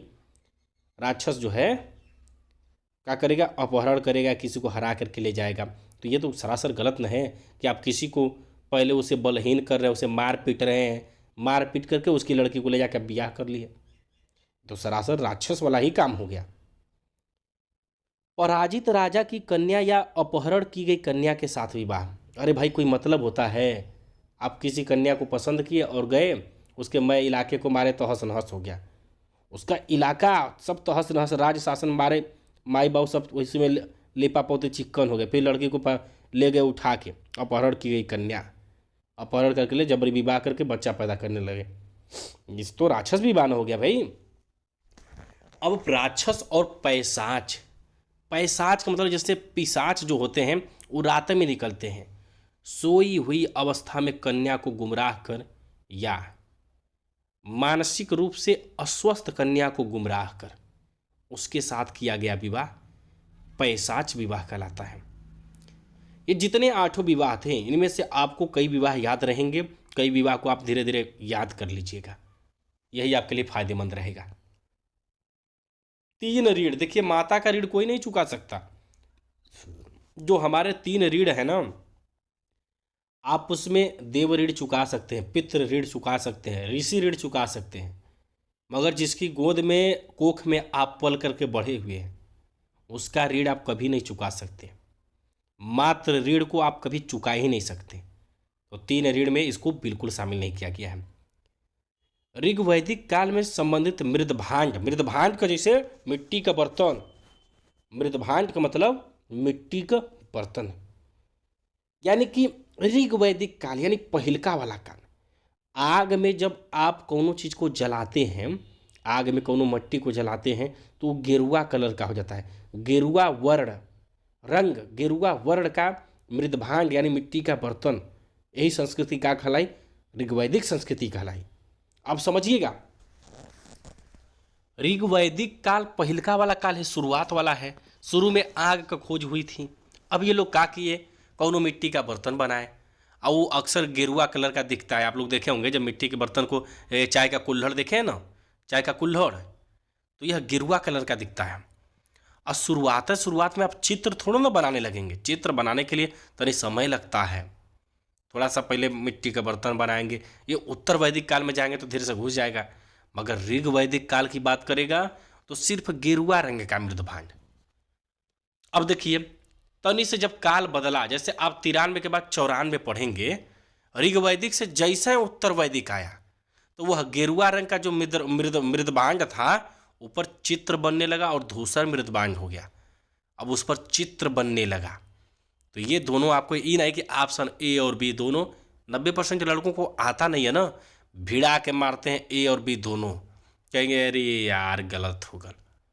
आपको ध्यान देना है, ऋग वैदिक काल से संबंधित मृदभांड की बात अगर करें, गेरुआ वर्ण पहिलका वाला है, वही पर चित्र बना के धूसर मृदभांड अगर बना दिए तो उत्तर वैदिक काल दूसरका वाला है। आगे कह रहा कि अच्छा ये उत्तर वैदिक काल का जो चित्रित वाला जो धूसर मृदभांड मिला था, यह हाल फिलहाल में हरियाणा में कहाँ से मिला है? हरियाणा में यह हाल फिलहाल में किस स्थान से उत्तर वैदिक काल का चित्रित धूसर मृदभांड मिला है? हरियाणा प्रांत में चित्रित धूसर मृदभांड स्थल किस स्थान पर हाल में किए गए खुदाई से प्रकाश में आया? भगवानपुर। चलो भैया ठीक है। प्राचीनतम विवाह संस्कार का वर्णन करने वाला विवाह सूक्त किसमें? भाई ऋग्वेद से अतिरिक्त देवी देवता तमाम चीज़ तो वही में न है, यज्ञ है, हर एक चीज़ तो ऋग्वैदिक के काल में है। तो प्राचीनतम विवाह, वैसे भी प्राचीनतम कह रहा है, पुराना विवाह। अब पुराना विवाह का संस्कार तो भाई सबसे पुराना वेद ऋग्वेद है, सबसे पुराना वेद ऋग्वेद है, तो सबसे पुरान विवाह संस्कार ऋग्वेद में न रहेगा? काहे को आपको डाउट होगा? नहीं होगा। जिस तरीके से लूसेंट को हम पढ़ा रहे हैं, यदि आपने मन से पढ़ लिया 2 बार, हर वीडियो को 2 बार देख गए ना, आपके दिमागवा में एक एक प्रश्न छप जाएंगे, इससे बाहर नहीं जाएगा। प्राचीनतम वेद ऋग्वेद है तो प्राचीनतम विवाह संस्कार ऋग्वेद में ही होगा। जबकि 97 नंबर क्या करा, 97 ऋग्वेद में अघन्या, अघन्या मतलब न मारने योग्य, वध योग्य नहीं। ऋग्वेद में गाय का वध आप नहीं कर सकते थे और उसके लिए अघन्य शब्द का, संस्कृत में अघन्य शब्द का प्रयोग किया गया था। ऋग्वैदिक समाज एक ब्राह्मण वर्चस्व समाज था, जहाँ से ब्राह्मण, क्षत्रिय, शूद्र तमाम चीज़ों की उत्पत्ति हुई, सब बंटवारा हुए। उस दौरान गाय के लिए युद्ध होता था और गाय ही प्रमुख धन थी और गाय को आप मार नहीं सकते थे, उसे वध योग्य नहीं कहा गया। 98 नंबर सुमेलित कीजिए। भाई अब संग्रहित करना है, संग्रह करना है। सब लोग सोचते हैं कि यार पैसा कौड़ी जुटा के रख लें।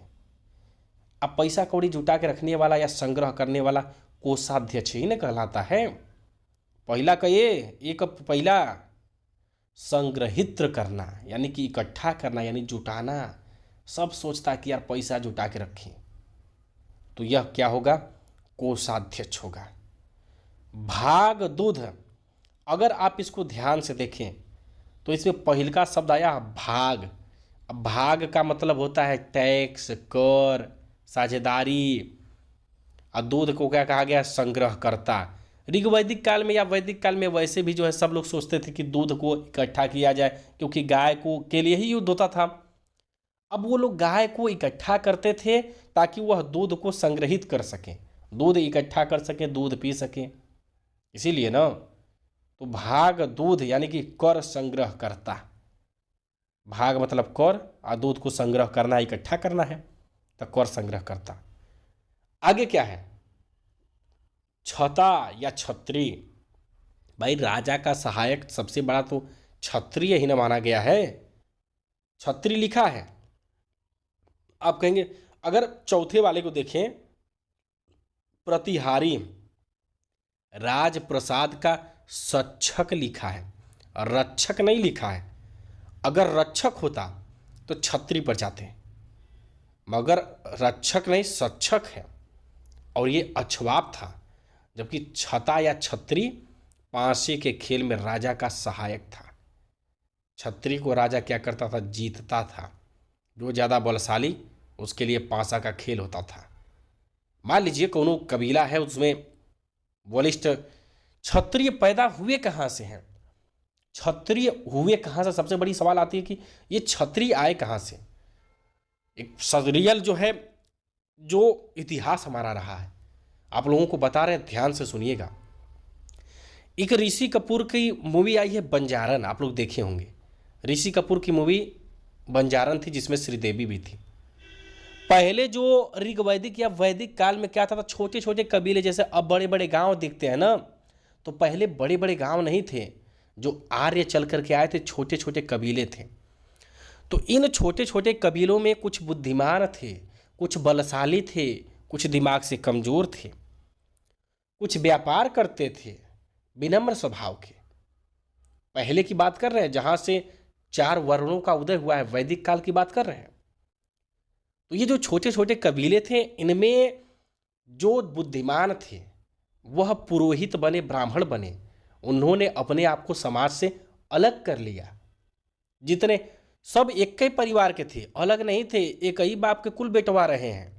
आज ये 4 वर्ण जो दिख रहे हैं ना, एक ही बाप के कुल बेटवा हैं शुरुआत में। बस उस परिवार के मान लीजिए 4-6 भाई हैं या जो भी हैं, भाई का भाई कुछ भी है, जो बुद्धिमान था वह अपने आप को चालाक समझने लगा। वह क्या किया, एक अलग कुल अपना सबसे अलग रहने लगा, सबको लड़ाने भिड़ाने लगा, सबसे हासिल करने लगा, डराने धमकाने लगा, तमाम चीज़ें। तो धर्म उस समय इंद्र और कौन देवी देवता कुल थे ना, तो उनके हिसाब से डरा करके वह चालाक हो गया। तो वो गया धीरे धीरे ब्राह्मण, देखिए यहाँ ब्राह्मण कुल की बुराई नहीं कर रहे हैं, उत्पत्ति के बारे में बता रहे हैं, वैदिक समाज से जो समाज की उत्पत्ति हुई है 4 वर्णों का, तो वो ब्राह्मण बन गया। अब वही परिवार में एगो ताकतवर था, खा के एकदम मुसंड जैसा मोटा था, जो मार दे केहूनी से किसी को मरी जाए, जो बलशाली थे। उनका परिवार अलग चलने लगा, बलशाली वालों का परिवार अलग चलने लगा। वो अपने आप को क्षत्रिय बोलने, भले डेंगरा मोटा तगड़ा कुछ पैदा हो, मगर वो अपने आप को अलग। भाई बाप अगर मजबूत है तो कम से कम 40-45 साल 50 साल तक मजबूत रहेगा ना, अपने हिसाब से उसकी धौंस तो रहेगी ना, तो उसी हिसाब से अपने बच्चे की भी तैयार करेगा। तो वो जो बलशाली लोग थे वो क्षत्रिय बने। अब उसी में जो विनम्र स्वभाव का था, न किसी से बोलना न किसी से चालना, तो वो अपना बेचारा इधर उधर बेचता था, खसोटता था, तो वो व्यापारी बना, वैश्य। जो सबसे कमजोर था वह क्या बना, शूद्र बना। तो ये आपका रहा है वर्णों का विभाजन वैदिक सभ्यता से। अब धीरे धीरे यही चीज़ें कंटिन्यू जाती, ये पीढ़ी दर पीढ़ी चलती आई और आज का वर्तमान स्वरूप है। तो यही आपसे बताए हैं। क्या था आपका 99 नंबर? 99 नंबर है ऋत, यानी कि ऋत स्थापित करने के कारण किस वैदिक देवता को ऋतस्य गोप कहा गया? ऋतस्य गोप किसे कहा गया है? वरुण को। ऋतस्य गोप वरुण को। निम्नलिखित में से कौन मूलतः जल या समुद्र का देवता था? जल या समुद्र का देवता कौन था? वरुण था। जल या समुद्र का देवता कौन सा था? वरुण था। ठीक है, जल या समुद्र का देवता वरुण था। आगे चलते हैं अगले। देखिए प्रश्न तो ज़्यादा मिलेंगे, मगर यही तो है, जितना अधिक पढ़ेंगे उतने बढ़िया रिजल्ट करेंगे, कोई प्रश्न बाहर नहीं जाएगा। 3 लोकों को माप लेने के कारण किसे उपक्रम कहा गया? उपक्रम, 3 क्रमों को मापने के कारण, 3 क्रम। बृहस्पति जी को कहा जाता है कि 3 को पैर रखे थे 3 जगह अंतरिक्ष में, पृथ्वी पर, कहाँ कहाँ। तो एगो पैर के उनके कपारे पर रख दिए थे, स्वर पे साथ रख दिए थे, पता नहीं का जो भी हो। तो वैसे भी तीनों लोग को मापने वाले कौन कहलाते हैं? विष्णु जी। 102 नंबर का कह रहा है विवाह। लीजिए देवता लोग आगे भैया, देवता लोग के बारे में पढ़ा जाए। क्या है? पूषण। पूषण विवाह का देवता था। रौद्र कौन है? रुद्र। रुद्र पशुओं का देवता कौन था? रुद्र था। धौंस या धौ जगत के देवता। अदिति कौन थी? चौथा वाला तो इमन से ऐसे ही उड़ा के मार। अदिति एक महिला का नाम लिखा है, देवों की महान माता। देवों की महान माता कौन थी? अदिति थी। एगो तो ऐसे ही मार देंगे। चलते हैं, मनुस्मृति मुख्यतया संबंधित है भाई समाज वर्ण व्यवस्था जाति पाति यह कुल से तो है। मनुस्मृति मुख्यतया समाज व्यवस्था से संबंधित है। ठीक, गायत्री मंत्र की रचना विश्वामित्र किए हैं, एमा तो कोई डाउट नहीं होगा, यह सब यूपी पीसीएस से क्वेश्चन है। गायत्री मंत्र के रचनाकार विश्वामित्र हैं। जिंदा अवेस्ता और ऋग्वेद में समानता। अवेस्ता जो है ईरान से संबंधित है। जिंदा अवेस्ता और ऋग्वेद में समानता है, अवेस्ता ईरान से है। 106 नंबर, निम्न में से कौन सी एक ऋग्वैदिक आर्यों की लाक्षणिक विशेषता नहीं है? ऋग्वैदिक आर्यों की देखिए शुरुआत में लोहा का खोज तनाई भई रहे। लोहा की खोज उत्तर वैदिक काल में हुई है, एकदम लास्ट में आते आते। आई इसमें तो याद करने भाई, अश्वरथ और कान से तो था पहले सिंधु सभ्यता से, गाय से तो परिचित थे। वे ताम्र और आधुनिक हल फाल के उपयोग, भाई हल का खेत का जुताई तो आप सिंधु सभ्यता से ही पढ़ते आ रहे हैं। हाँ, लोहा का ज्ञान नहीं था, लोहा की खोजें नहीं हुई थी। ये तो आसान प्रश्न है। ऋग्वेद में निम्नांकित किन नदियों का उल्लेख अफगानिस्तान के साथ आर्यों का? भाई अफगानिस्तान में तो काबुल, कुभा, क्रुमु ये कुल तो नदी बहती हैं। अफगानिस्तान के साथ आर्यों के संबंध का सूचक कौन सी नदियां हैं? कुबा और कुर्मू जो है भाई, अस्किनी, चिनाब, ये सब जितना है आप कहेंगे ये सब जम्मू कश्मीर भारत, परुसड़ी, बिपाशा, ब्यास है, सतुदरी, सतलज है, परुसड़ी, रावी है, तो ये तो इधर की हैं। चारों नदियों का नाम अभी याद कराए थे, परुसड़ी, रावी, पहले का वाला अस्किनी, चिनाब, बिपाशा, ब्यास, सतुदरी, सतलज, कुबा, कुर्मू। ठीक। धर्म तथा रीत भारत की प्राचीन वैदिक संस्कृति के एक केंद्रीय विचार को चित्रित करते हैं। इस संदर्भ में निम्नलिखित कथनों पर विचार कीजिए। धर्म व्यक्ति के दायित्वों एवं स्वयं तथा दूसरों के प्रति व्यक्तिगत कर्तव्यों की संकल्पना करता है। संकल्पना था, बहुत सही बात, बहुत बढ़िया बात बोला है। धर्म व्यक्ति के दायित्वों एवं स्वयं तथा दूसरों के प्रति व्यक्तिगत कर्तव्यों की संकल्पना करता था। रीत क्या है? रीत एक जो है नैतिक विधान था। रीत एक नैतिक विधान था जो सृष्टि और उसमें अंतर्निहित सारे तत्वों के क्रियाकलापों को संचालित करता था। दोनों सही है। आर्यों के, हाँ, ये तिलक जी कहे थे कि आर्य आर्कटिक से आए हैं। आर्य आर्कटिक से, इनका गौर आर्कटिक है। लय भैया, तिलक जी पता नहीं कहाँ से आर्कटिक क्षेत्र के मान लिए। आर्यों के आर्कटिक होम सिद्धांत, आर्कटिक होम के सिद्धांत कहे कि आर्य का घर जो है ना आर्कटिक है, वहीं से ये लोग आए हैं। तिलक जी, हाई देखिए फिर आ गया भाई। सतुद्री सतलज थी, ऊपर की कुबा जो है काबुल है, परुसड़ी, रावी आप जान ही रहे, सदा नीरा, गंडक नदी, यह यूपी पुलिस में आ चुका है, रेलवे में पूछा जा चुका है, कई जगह ये सब प्रश्न आ चुके हैं। ठीक, चलते हैं आगे, आते हैं हम। इस चैप्टर में प्रश्न जितने थे सबके सब कवर हो गए। ऋग्वेद में कुल कितने सूक्त हैं? 1028 सूक्त हैं, 10 मंडल हैं, है कि नहीं? पूर्व वैदिक आर्यों का धर्म प्रमुखता क्या? शुरू में ये लोग भक्ति भावना, मूर्ति पूजा और यज्ञ नहीं करते थे। शुरुआत में जैसे वैदिक आर्यों का जो एकदम शुरू वाले पूर्व वैदिक आर्य, ये प्रकृति पूजा, जैसे आपका वृक्ष का पूजा करते थे, बैल वैल का पूजा है, तमाम चीज़ें ऐसे था, मूर्ति पूजा नहीं था, प्रकृति पूजा और यज्ञ था। प्रकृति पूजा और भक्ति नहीं, क्योंकि भक्ति शब्द जब ऑप्शन ए में कट गया तो ऑप्शन डी में कहाँ से आएगा? ऑप्शन ए में भक्ति कट गई तो ऑप्शन डी में कहाँ से आएगी? प्रकृति पूजा और यज्ञ था। पतंजलि कौन थे? इसको तो पढ़ाने की जरूरत नहीं। पतंजलि जो है कौन थे? अगर आपको यह पढ़ाना पड़े पतंजलि कौन था 113 नंबर, तब तो बेकार है। एक योग वाले थे जो है 113, योगाचार संप्रदाय का एक दार्शनिक आप कहेंगे, आयुर्वेद पर एक पुस्तक का लेखक, माध्यमिक संप्रदाय का एक दार्शनिक, पाणिनि के संस्कृत व्याकरण का एक टीकाकार। लीजिए आप पहले मारते योगाचार, मगर ये ऑप्शन नंबर डी 113 का कौन सा है आप नीचे देख लीजिए, 113 का ऑप्शन नंबर डी है, पाणिनि के संस्कृत व्याकरण का एक टीकाकार। और ऐसे ही प्रश्न एग्जाम में गलत होते हैं और एग्जाम में पूछे भी जाते हैं। CDS 2015 में ये पूछा जा चुका है। शतपथ ब्राह्मण से संबंधित राजा विदेह माधव से संबंधित ऋषि थे। ऋषि गौतम रहुगढ़, ऋषि गौतम जिसे गौतम हम कहते हैं, शतपथ ब्राह्मण से संबंधित थे। इतिहास की या जीके की जो ये 2 क्लास आपकी सिंधु सभ्यता और वैदिक सभ्यता खत्म हो गई। इसके बाद तीसरी सभ्यता आएगी या तीसरा चैप्टर आएगा, महाजनपद काल। जैसे आप ये कहानी बता रहे हैं, इसे याद रखिएगा। वैदिक काल में जो छोटे छोटे कबीले थे, इनमें जब लड़ाइयाँ होने लगी, जब क्षत्रिय, ब्राह्मण, पुरोहित, शूद्र, वैश्य, जब इनका उदय हो गया, तो ये सब एक दूसरे पर ताकत दिखाने के लिए एक कबीला दूसरे से लड़ना शुरू कर दिया। तब कबीले अपने अस्तित्व को बचाने के लिए एक कबीला, 2 कबीला, 3 कबीला आपस में मिल जाते थे। कई कबीलों को आपस में मिलाने के बाद बनता था महाजनपद।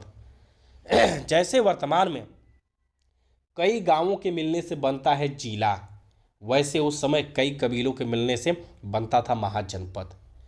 जैसे ही वैदिक काल खत्म होता जा रहा था, धीरे धीरे समाज में बुराइयां बढ़ती गईं, अछूत अछूत की भावना बढ़ने लगी। तब उत्पत्ति हुई 2 चीज़ों की। पहला महाजनपद काल की उदय हुई और दूसरा किसकी उत्पत्ति हुई? धर्म की, जैन धर्म, बौद्ध धर्म, जो कि ये छूत अछूत तमाम भावनाओं को दरकिनार करते थे, समाज में समानता की भावना लाना चाहते थे। यहाँ से कहानी की इस कड़ी को याद रखिएगा कि वैदिक समाज की सामाजिक बुराइयों को दूर करने के लिए, लड़ाई झगड़ों को खत्म करने के लिए कबीले आपस में मिले तो महाजनपद बना, और साथ में सामाजिक बुराइयों को दूर करने के लिए जैन धर्म, बौद्ध धर्म जैसे कई धर्मों का उदय हुआ जो समाज में समानता का संदेश देने के लिए आए। तो अगले चैप्टर आपके यही चलेंगे। जय हिंद सभी लोग को।